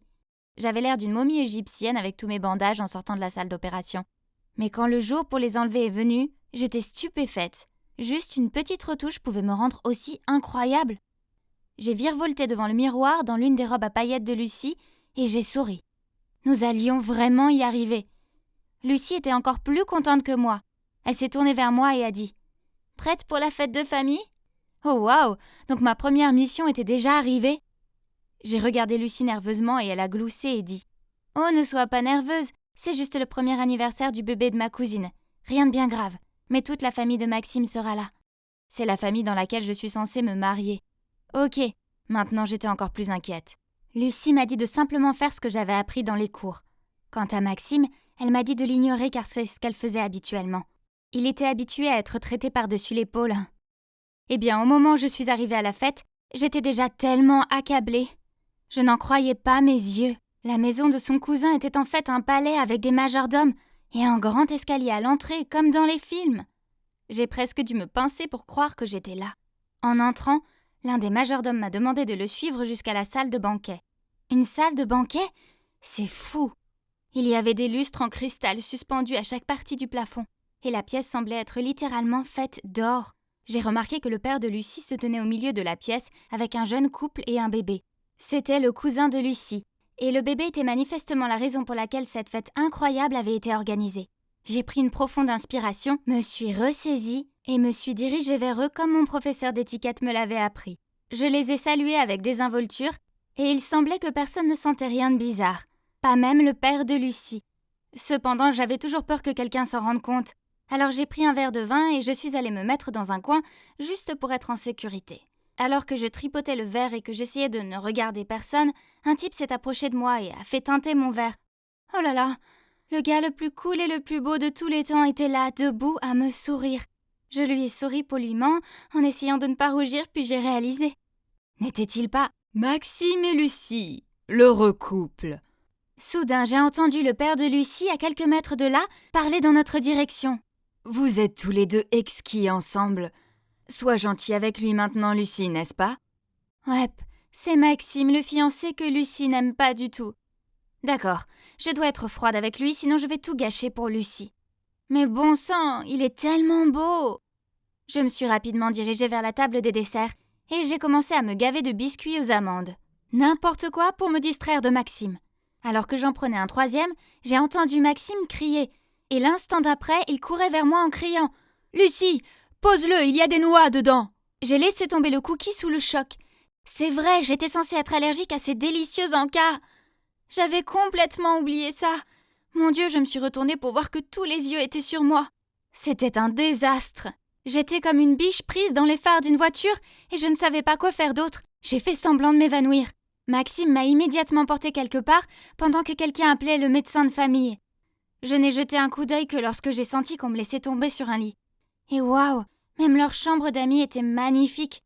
Quoi qu'il en soit, le médecin a fait un examen rapide et a dit que j'allais bien. Bah évidemment. Puis Maxime s'est précipité vers moi en me tenant la main et en me disant « Merci mon Dieu, tu vas bien bébé !» Vraiment, comment se fait-il que Lucie ne l'ait pas aimé?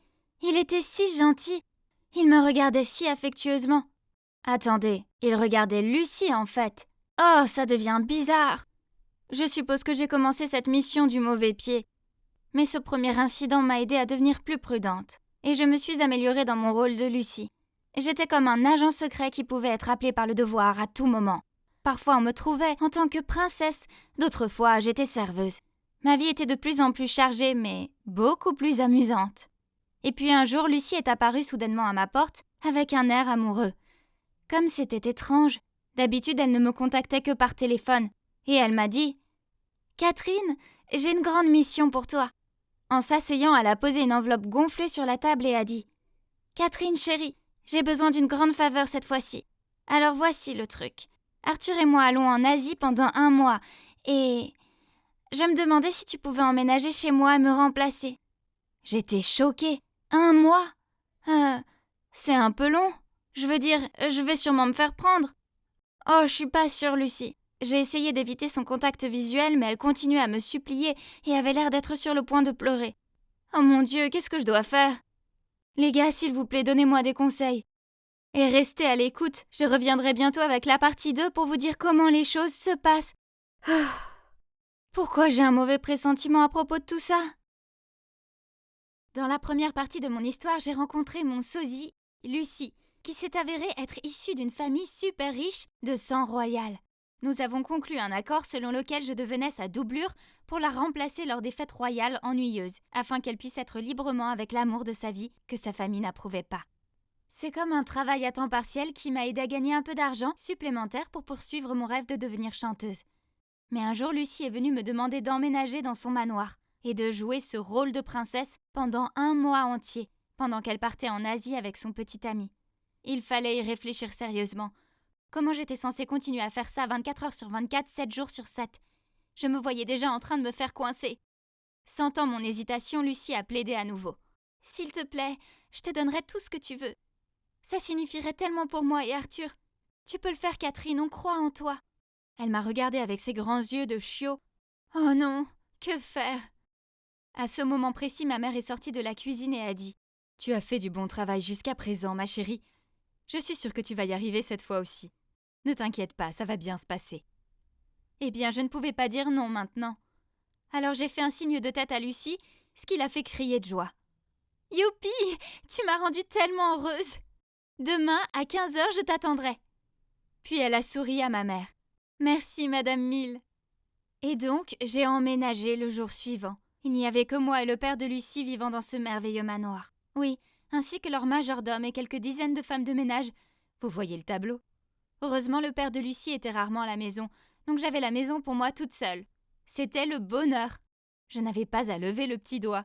Si je voulais un verre de vin, je sonnais la cloche. Et un verre m'attendait avant même que je puisse poser la cloche. Un jour, j'ai eu envie de manger mexicain, et ils ont fait venir par avion l'un des plus grands chefs mexicains pour me préparer un burrito. Je pourrais sérieusement m'habituer à cette histoire de sang royal. Cependant, il y a eu quelques moments où j'ai tout gâché. Une fois, le père de Lucie avait un jour de congé et nous avons dîné ensemble. J'étais si nerveuse que j'avais complètement oublié que Lucie était gauchère. Et son père l'a tout de suite remarqué. « Mon petit pois, depuis quand tu manges avec ta main droite ?» J'ai balbutié en essayant d'inventer quelque chose. J'ai récemment vu des recherches disant que je devrais commencer à utiliser ma main droite pour entraîner le côté gauche de mon cerveau aussi. Je suis juste en train d'expérimenter ça, papa. Ouf, c'était juste. Mais ça ne s'est pas arrêté là. Doris, la femme de ménage, est venue dans ma chambre un jour et a plaisanté. « Lucie, quand es-tu devenue si ordonnée? Si je ne te connaissais pas mieux, je dirais que tu as été remplacée par une sœur jumelle secrète ou quelque chose comme ça. » Je me suis complètement figée, essayant de ne pas faire comprendre à Doris qu'elle avait mis le doigt sur le problème. J'ai ri. « Oh, Doris, ne sois pas bête, c'est moi. Regarde ma tache de naissance. » Je m'ennuyais un peu et j'ai pensé que je pourrais la nettoyer un peu. Mais c'est encore plus ennuyeux. Oh, c'est tout à toi maintenant. Je lui ai passé ma couverture dépliée et j'ai rapidement quitté la pièce. Chaque fois que je l'ai échappée belle, je me suis rappelé qu'il fallait être plus prudente. Mais à part ça, ma nouvelle vie était pleine de choses merveilleuses. Surtout quand j'avais Thomas à mes côtés. Au début, j'ai essayé d'être aussi froide que possible envers lui, tout comme Lucie aurait normalement traité son fiancé. Mais dites-moi, comment suis-je censée ignorer un homme aussi parfait? Il venait souvent me rendre visite ou m'emmener à des endroits. J'ai toujours des frissons avec son charme et ses gestes élégants. Et il n'a pas fallu longtemps pour que je réalise que j'avais des sentiments pour lui. C'était plus fort que moi. Il me rendait si heureuse. Un soir, au lieu d'avoir un dîner chic de 8 plats, j'ai suggéré que nous essayions quelque chose de plus décontracté. Alors nous sommes allés au bowling et avons mangé des hamburgers. Nous nous sommes tellement amusés et à un moment donné, il m'a pris la main et m'a dit « Merci de m'avoir ouvert ton cœur et de m'avoir donné une chance d'être ton homme. » en me passant une bague en forme de canette de soda au doigt. Allons, qui ne fondrait pas devant ça? Et quand il m'a déposée à la maison, il s'est penché pour m'embrasser. Oh mon Dieu, mon cœur battait la chamade quand je suis sortie de la voiture. Puis il m'a dit « Bonne nuit, ma Lucie chérie. » Soudain, la réalité s'est effondrée. Je m'étais fait des illusions. C'était Lucie que Thomas aimait, pas moi. Pas cette pauvre vieille Catherine. Mais c'est trop tard maintenant, j'étais tellement emportée par mes propres sentiments que je n'ai pas réalisé que mon comportement envers Thomas avait été pris comme un feu vert. Les deux familles étaient super contentes que Lucie ait enfin montré des signes positifs envers cette relation. Et elles ont commencé à planifier le mariage immédiatement. La date a été fixée à 2 semaines plus tard. Puis il a été prévu que nous déménagions à Singapour pour le travail de Thomas. J'ai été tellement choquée par la rapidité avec laquelle tout s'est déroulé. C'était un désastre. J'ai appelé Lucie et lui ai tout raconté. Elle a aussi paniqué et m'a dit de rester calme et de l'attendre. Elle allait revenir avant le jour du mariage pour tout arrêter. Eh bien, le jour du mariage approchait à grands pas et il n'y avait toujours aucun signe de Lucie. Je paniquais vraiment maintenant. Et le pire, c'est que je n'arrivais pas à la joindre. Son téléphone était éteint. Ne sachant pas quoi faire, j'ai pleuré en appelant ma mère au téléphone. Elle a essayé de me calmer. « Chérie, je pense que si tu pars maintenant, tu vas tout gâcher. Si la famille de Lucie l'apprend, vous aurez toutes les deux des problèmes. Attends encore un peu, je suis sûre qu'elle va revenir et que tout ira bien. » Mais cela signifie que je vais devoir aller jusqu'au bout du mariage et déménager à Singapour avec lui. Je ne peux pas faire ça, maman. Pourquoi pas, chérie? Je sais que tu l'aimes et jusqu'à présent personne n'a remarqué de différence entre vous deux. Continue à faire semblant pour le moment, d'accord? Alors c'est ce que j'ai fait. J'ai continué à faire semblant. Pendant que tout le monde se préparait pour le mariage de l'année, je faisais les 100 pas en attendant le retour de Lucie. Un jour, j'étais dans le jardin essayant de me détendre l'esprit quand quelqu'un s'est approché de moi. Il me semblait si familier, et je me suis demandé si c'était Arthur, le petit ami de Lucie. Mais qu'est-ce qu'il faisait là? Il m'a demandé de le suivre pour que personne ne nous voie. Puis il a semblé en colère et a dit « Lucie, pourquoi tu ne m'as pas dit que tu étais rentrée? J'étais tellement inquiet quand tu as disparu comme ça. » Hein? Lucie n'était pas censée être avec lui? Arthur, calme-toi. Je ne suis pas Lucie, je suis Catherine. Mais Lucie a disparu? Je n'ai pas pu la contacter non plus et je me fais un sang d'encre. Oh, salut Catherine. Mon Dieu, vous êtes si identiques. Arthur avait l'air déçu. Bref, on est rentré il y a quelques jours, et elle voulait passer chez ta mère pour lui donner des cadeaux. Puis je ne l'ai pas revue depuis. C'est bizarre. Ma mère m'en aurait parlé si elle était passée. Oui, je lui ai demandé, mais elle n'a pas vu Lucie non plus. Catherine, il faut qu'on la retrouve. J'ai donc immédiatement annulé l'essayage de ma robe de mariée et suis allée chez moi avec Arthur. « Salut maman, c'est moi !» j'ai crié. Mais il n'y avait pas de réponse. On a fouillé la maison, mais on ne l'a trouvée nulle part. Puis alors que nous passions devant ma chambre, j'ai entendu quelqu'un à l'intérieur et la porte était fermée. C'était vraiment étrange. Je me suis donc précipitée pour prendre le double de la clé afin de l'ouvrir. Et j'ai eu la peur de ma vie. Lucie était assise sur mon lit. J'ai failli crier. « Qu'est-ce que tu fais ici ?» Lucie avait l'air aussi choquée de nous voir que nous l'étions de la voir. « Je ne sais pas pourquoi ta mère m'a enfermée ici, mais ne vous inquiétez pas. Elle ne m'a pas fait de mal, je suis bien nourrie et j'ai Netflix, alors j'étais pas si mal. » Pas possible, ma mère ne ferait jamais de telles choses. C'était la femme la plus douce qui soit et ça ne lui ressemblait pas du tout. Puis j'ai entendu des pas dans les escaliers, c'était ma mère. J'ai crié. « Maman, tu peux m'expliquer? Qu'est-ce qui se passe ici ?» Elle m'a regardée et a balbutié. J'avais juste prévu de la garder ici quelques jours, le temps que tu épouses Maxime et que tu t'envoles pour Singapour avec lui. Es-tu folle? Tu veux que je lui vole sa vie? Non, ma chérie, ce n'est pas du vol. Ça aurait dû être ta vie. Je veux dire, pourquoi n'a-t-il pas reconnu sa propre fille? À ce moment-là, elle a éclaté en sanglots et s'est effondrée sur le sol. Arthur s'est précipité vers elle, l'a aidée à se relever et a dit « Comment ça, sa propre fille ?» Et c'est là que ma mère m'a dit que Lucie est en fait ma demi-sœur. Quoi? Donc le père de Lucie était mon père aussi? Il s'avère que lorsque ma mère est tombée enceinte de moi, la famille du père de Lucie n'était pas d'accord parce que ma mère était juste une personne ordinaire. Donc ils l'ont payée pour déménager dans une autre ville et rester loin de mon père. Mais ce qui est pire encore, c'est que mon père n'a même pas essayé de nous chercher après ça. En fait, quelques mois plus tard, il avait déjà épousé la mère de Lucie qui venait d'une famille riche. Lucie et moi sommes restés là, complètement choqués. Pas étonnant que nous nous ressemblions autant. « Alors tu es ma sœur ?» j'ai dit étonnée en regardant Lucie avec de grands yeux. « Vraiment? Papa a fait ça? Quel homme égoïste et arrogant! J'ai honte d'être sa fille. Je vais lui dire ce que je pense. La vérité doit être révélée. » Non, Tracy, attends, ne fais pas ça. ma mère a crié. « Désolée, mais je dois le faire. Je ne peux plus jouer à ce jeu. J'ai un plan. » À ce moment-là, Lucie est partie et Arthur a couru après elle. Bonjour les problèmes, j'ai pensé. Et finalement, le jour du mariage de Maxime et Lucie arriva.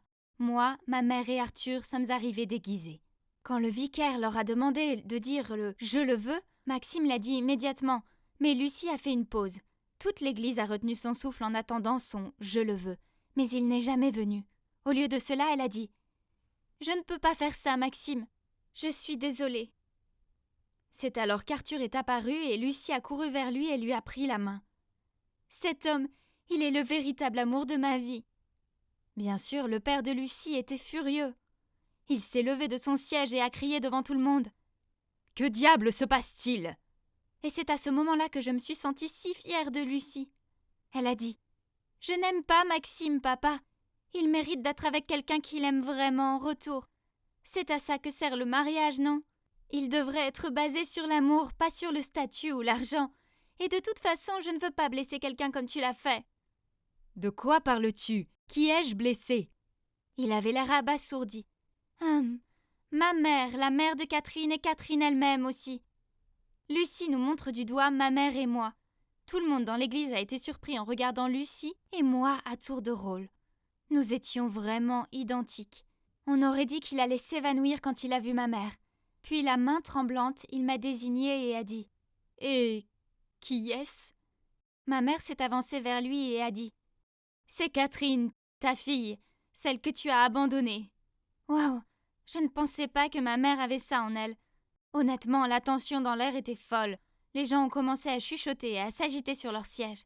C'est alors que Maxime a dit « Alors, laquelle d'entre vous est Lucie ?» J'ai décidé que c'était mon moment pour parler. « Je ne suis pas Lucie, je suis Catherine. J'ai pris sa place pendant le mois dernier. Je suis vraiment désolée de t'avoir menti pendant tout ce temps. Je n'ai même pas pu le regarder dans les yeux en mettant dans sa main la bague en soda qui signifiait tant pour moi. » Maxime avait l'air tellement déçu et est parti. J'ai couru après, essayant de l'arrêter, mais il s'en fichait. Ce n'est que lorsque j'ai trébuché et suis tombée par terre qu'il s'est retourné pour dire « Pourquoi tu fais ça ? Me donner de faux espoirs et pour quelle raison ? Honnêtement, ça aurait été mieux si tu m'avais traité comme le fait Lucie, la reine des glaces. » Je suis désolée, Maxime. Je ne voulais pas te blesser. Mes sentiments pour toi sont réels. J'ai commencé à pleurer. Tu es tellement égoïste, Lucie. Oh non, attends, je veux dire Catherine. Et puis il est parti. En fin de compte, le mariage a évidemment été annulé. Le père de Lucie, ou devrais-je dire notre père, n'avait pas d'autre choix que d'accepter la relation de Lucie et Arthur. J'étais si heureuse pour elle. Papa s'est bien sûr excusé auprès de maman et moi, et m'a même proposé de venir vivre avec eux, mais j'ai refusé. Je n'allais pas laisser ma mère. Cependant, j'ai accepté son offre de payer ma formation vocale. Au moins je pouvais vivre mon rêve. Et parce que je doutais que je puisse réaliser mon autre rêve, mon rêve de revoir Maxime. J'avais le cœur brisé. Pourtant, je devais continuer à vivre. Peut-être que je rencontrerais quelqu'un d'autre. Bientôt, il a été temps de terminer mon premier semestre de formation vocale, et j'allais donner ma toute première représentation en solo devant un public. J'étais si nerveuse, mais j'ai chanté de tout mon cœur. Et après, en quittant le théâtre, quelqu'un a couru vers moi avec un bouquet de fleurs géant. Incroyable! C'était Maxime. J'ai fondu en larmes et il m'a dit « Salut Catherine, je suis Maxime, ravie de te rencontrer. » Ça a mis le plus grand sourire sur mon visage. Alors j'ai couru dans ses bras en disant « Ça fait tellement de bien de t'entendre m'appeler par mon vrai prénom. » Oui, je suis Catherine. Je sais qu'on vient de se rencontrer, mais veux-tu être mon petit ami ? Et vous l'avez deviné, le reste appartient maintenant à l'histoire. Nous sommes actuellement en train de planifier notre mariage, pour de vrai cette fois. Et honnêtement, je n'ai jamais été aussi heureuse. Je n'arrive pas à croire que cela fait 1 an que Gérald est décédé. Je sais que ça a été dur, mais le bon côté des choses, c'est qu'au moins tu auras toujours tes 2 merveilleuses filles. Merci, a-t-elle souri. Puis, elle a frotté la tête de Jamie. Je suis très fière de celle-ci. Ouais, Jamie est jolie, Jamie est féminine, Jamie est adorable. Et j'étais juste l'autre enfant. J'ai regardé les 3 se détendre sous le porche, riant de choses stupides et appréciant leur limonade, pendant que je me débattais avec cette stupide tondeuse à gazon. Elles ne m'ont même pas remarqué. J'ai rapidement terminé, puis j'ai attrapé mon skateboard et je me suis dépêchée de partir. Charlotte, arrête-toi là. Et où exactement penses-tu aller sans ma permission? Faire du skateboard, je grommelle et je pars. Peu importe, elle s'en fichait de toute façon, elle voulait juste m'étouffer. Ce n'était pas comme ça quand j'avais mon père de mon côté. Comme vous pouvez le voir, je ne suis pas une fille féminine. Tous ces trucs de manucure et de maquillage me paraissent insensés. Mais ma jumelle non identique, Jamie, vit pour ça. Elle se réveille toujours très tôt seulement pour avoir plus de temps pour se coiffer, se maquiller et choisir sa tenue du jour. Ensuite, tout ce qu'elle fait à l'école, c'est s'asseoir avec les autres Barbies et rire de presque tout. Mais je suppose que c'est le genre de fille que maman préfère, car il est absolument évident que Jamie est sa préférée. C'est toujours moi qui devais faire toutes les corvées de la maison, juste pour que ça, Jamie puisse rester assise à scroller sur son téléphone. Une fois, alors que je faisais la vaisselle, j'ai entendu un cri assourdissant. Non, ma sœur n'était pas en train de se faire assassiner. À la place, il y avait une araignée qui rampait sur le sol. Pfff, c'était juste une araignée. Quelle connerie! Je ne voulais pas être une serviteuse, je voulais juste faire du skateboard. Ouais, le skateboard et la peinture sont mes vraies passions. Mais maman m'a dit que le skateboard était pour les garçons. Oh, c'est ridicule. Alors je sortais souvent en cachette. Il y a eu des fois où j'étais tellement passionnée que j'ai perdu la notion du temps et je suis arrivée à la maison sous les yeux furieux de maman. Tu es punie. La prochaine fois, je n'hésiterai pas à casser tes planches en deux. Bon sang, c'était vraiment injuste. Je l'ai bousculée et j'ai couru dans ma chambre. Puis, serrant ma planche dans mes bras, j'ai fondu en larmes. J'aimerais que papa soit encore là. Quand maman et moi nous disputions, il venait toujours dans ma chambre et me disait que maman agissait comme elle le faisait parce qu'elle se souciait de moi, mais qu'elle avait une façon différente de le montrer. Cela fait 1 an qu'il est mort, à cause d'un accident bizarre à l'usine où il travaillait. Maintenant, nous devons tous compter sur le travail de couturière à domicile de maman, et je suis juste devenue la fille qui fait les courses pendant que Jamie reste assise à se faire belle. Pire encore, maman a insisté pour que je prenne un emploi à temps partiel pour supporter la famille, alors que Jamie n'avait pas à le faire. Quand j'ai interrogé maman à ce sujet, elle a juste dit « Jamie n'est pas comme toi. Elle ne serait pas capable de gérer à la fois l'école et le travail. » Excuse-moi, quoi?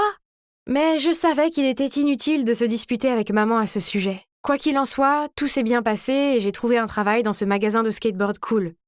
Oh, et aussi moins de tâches ménagères.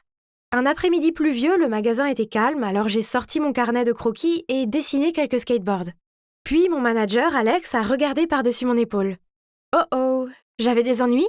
Mais à ma grande surprise, il a dit « C'est plutôt bien ». Puis il m'a passé un flyer pour un concours de design de skateboard. Tu devrais essayer.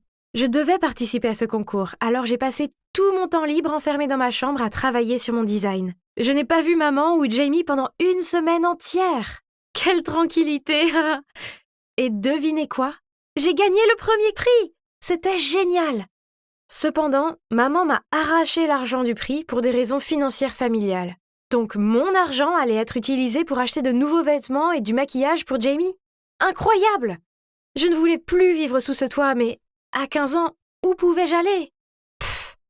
Puis maman m'a dit que son travail était lent en ce moment et que je devais participer à plus de concours pour soutenir ma famille.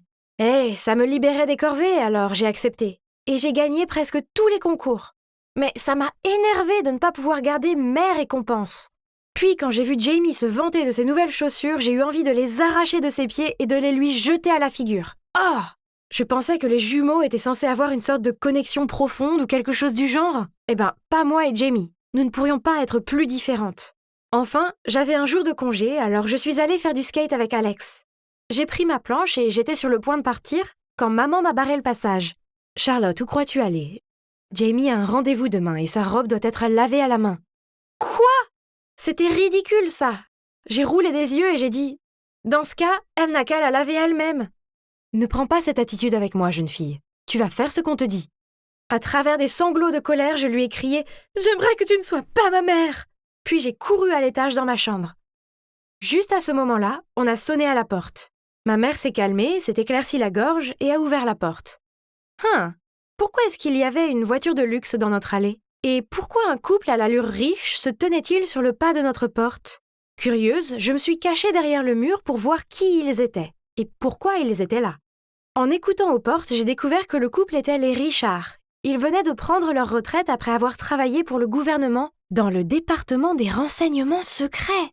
Maman et Madame Richard étaient meilleures amies au lycée. Alors, quand elles sont tombées enceintes en même temps, maman a proposé d'élever leur fille comme sa propre fille, afin qu'ils puissent aller travailler loin sur leur mission secrète.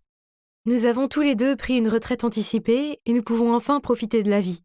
Nous sommes très reconnaissants envers vous et Gérald pour avoir pris soin de notre fille, mais nous sommes ici pour la ramener à la maison. Oh mon Dieu! Il s'est avéré que l'une d'entre nous a été adoptée. Pas étonnant qu'on ne se ressemblait pas. Mais c'était Jamie ou moi? Ça pourrait être moi. Je veux dire, maman a toujours préféré Jamie, alors il se peut qu'elle soit sa fille biologique. Je savais qu'ils étaient mes vrais parents, je le sentais.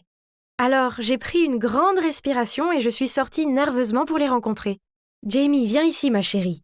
A appelé maman et je me suis figée sur place. J'ai regardé Jamie apparaître et maman lui présenter ses vrais parents. Elle n'a même pas semblé surprise. Elle a juste répondu « Oui, je sais ». Puis, elle a souri gentiment. « Je suis si heureuse de pouvoir enfin vous rencontrer tous les deux ».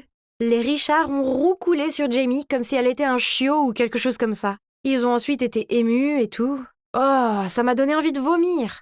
J'ai couru jusqu'à ma chambre, fermé la porte et pleuré. La vie était si injuste. Jamie était toujours la plus chanceuse, alors que j'avais toujours la vie dure. J'ai dû pleurer jusqu'à m'endormir, car quand je me suis réveillée, c'était le matin. J'ai pris mon téléphone. Jamie m'avait envoyé un message. « C'est triste que tu aies manqué mon dîner d'adieu. J'ai passé un bon moment à vivre avec toi. Viens traîner avec moi un jour, d'accord ?» Pfff. J'ai agressivement jeté mon téléphone sur mon lit. C'était audacieux de sa part de penser que je voulais sortir avec elle. Nous n'avions rien en commun. La chance, seule, était un exemple. La vie a continué, mais sans Jamie, car elle a déménagé dans une école pour enfants riches. Et j'ai continué à aller à l'école, à travailler, à sortir en douce pour faire du skateboard, et à éviter maman autant que possible. Et puis un jour, en cours de chimie, alors qu'on faisait une expérience dans le labo, un de mes camarades a fait une erreur, et boum! On s'est tous retrouvés à ressembler à Cendrillon. Et c'était peut-être la meilleure chose de la journée, puisque nous avons été renvoyés 2 heures plus tôt. Contente, je me suis précipitée à la maison pour récupérer mon skateboard, mais je savais que je devais me faufiler dedans pour que ma mère ne m'accuse pas de sécher les cours. Mais en passant devant la cuisine, je l'ai vue assise à table en train de sangloter. Qu'est-ce qui se passe? Soudain, elle s'est levée et est sortie dans le jardin. Il y avait un cahier en cuir et un stylo sur la table de la cuisine. Alors je me suis approchée et j'ai jeté un coup d'œil. Ça ressemblait à un journal intime. Ces lignes fraîchement écrites étaient tachées de larmes. « Jamie, mon bébé, tu me manques terriblement. Je veux que tu vives une vie riche et heureuse. Alors, j'ai fait le sacrifice ultime. Je me dis chaque jour que tu es maintenant une Richard, plus une Smith, plus ma fille. » Quoi? Je ne pouvais pas croire mes propres yeux. Que signifiaient ces mots? Se pourrait-il que... Mais même si elle me maltraite parfois, elle ne peut pas être ce genre de personne, pas vrai? J'ai déchiré cette page, puis je me suis dépêchée d'aller au skatepark. Seulement, je ne pouvais pas me concentrer, j'étais tellement préoccupée que j'ai raté mon pop chute et j'ai atterri sur mes fesses. Ah, ça me rendait folle! Ce soir-là, maman est apparue devant ma porte et m'a demandé « Charlotte, qu'as-tu fait cet après-midi ?» J'ai répondu « Je te l'ai déjà dit, j'étais à l'école et ensuite au skatepark. »« Tu as vu mon cahier, celui en cuir ?» J'ai secoué la tête en guise de réponse. « Oh, c'est mon carnet de dépenses. Je ne me souviens plus où je l'ai laissé. » Elle a regardé autour de ma chambre encore une fois avant de partir. Quand elle a été hors de vue, j'ai immédiatement sorti mon téléphone et envoyé un texto à Jamie. « Jamie, tu me manques beaucoup. Puis-je venir chez toi demain ?» J'avais besoin de voir monsieur et madame Richard. Je devais découvrir ce qui se passait, une fois pour toutes. Jamie a répondu qu'elle avait un rencard le lendemain. Pendant que je tapais une réponse, elle m'a envoyé un autre message. « On ne peut pas traîner ensemble. S'il te plaît, arrête de me contacter. » Ok, c'était bizarre. Est-ce qu'elle a déjà senti quelque chose? J'ai consulté le profil de Jamie sur les réseaux sociaux et noté le nom de sa nouvelle école. Le lendemain matin, j'ai séché les cours. Je suis allée directement au bureau de l'administrateur de l'école de Jamie pour demander l'adresse des Richards. Oh, et bien sûr, j'ai inventé une histoire convaincante. Jamie est ma sœur, mais ensuite nous avons découvert qu'elle était en fait la fille biologique des Richards. Maintenant, ma mère, qui a élevé Jamie pendant toutes ces années, est très malade et je dois le lui dire, mais je ne sais pas comment la joindre. Parfait. Elle m'a tendu l'adresse et m'a même souhaité bonne chance. Comme il n'y avait pas de temps à perdre, j'ai patiné jusqu'à chez les Richards. En sonnant à leur porte, j'ai senti mon cœur faire des bonds dans ma poitrine. Je me suis présentée dès qu'ils ont ouvert la porte. « Salut, je suis Charlotte, la fille de Madame Smith. Mais je crois fermement que je ne suis pas Charlotte Smith, car j'ai quelque chose à vous montrer. » Puis, je leur ai tendu la page déchirée du journal de ma mère. Ils sont tous les deux devenus pâles comme deux fantômes, et Monsieur Richard a même dû s'agripper au cadre de la porte pour se stabiliser. Je me sentais mal de leur faire subir ça, je veux dire, et si je me trompais? Alors j'ai suggéré « Faisons un test ADN pour être sûrs. » Quelques jours plus tard, les Richards ont débarqué chez nous avec Jamie. Ils ont déposé 2 résultats de test ADN devant maman. Je les ai regardés. Wow! Il s'est avéré que je suis vraiment la fille biologique des Richards, après tout! Maman a eu un regard inexpressif, puis d'une voix calme, elle a dit « Je voulais juste que Jamie ait une vie riche et privilégiée. Elle n'est pas aussi forte que Charlotte. Elle en a plus besoin. Ne lui en voulez pas. Elle ne savait rien de tout ça. » Puis, elle a pris Jamie dans ses bras et a pleuré. Monsieur et Madame Richard avaient l'air bouleversés. Finalement, Monsieur Richard a réussi à trouver les mots pour dire « Jamie est aussi comme une fille pour nous maintenant. Nous allons prendre soin d'elle, comme vous l'avez fait avec notre fille. Mais ne t'approche pas de nous. » Il a éloigné Jamie de maman et l'a guidée hors de la maison. Madame Richard m'a serrée dans ses bras alors qu'elle commençait à pleurer. Je me suis retrouvée à faire de même. C'était ma vraie mère qui me tenait dans ses bras. Wow, c'était tellement fou! J'ai fait mes bagages, mais au moment de partir, mon ancienne mère m'a rappelé. « Charlotte, j'ai quelque chose à te donner. » Puis elle m'a tendu une petite boîte pleine d'argent. « C'est l'argent de ton prix. Je l'ai mis de côté pour tes études. Tu devrais le récupérer. Je suis vraiment désolée. » Ma vue s'est brouillée avec les larmes. Papa avait raison, elle tenait quand même à moi. « Mes parents te pardonneront et tu nous reverras bientôt toutes les deux. » J'ai dit en la serrant fort dans mes bras. Puis je me suis retournée et je suis partie. Une nouvelle vie était devant moi.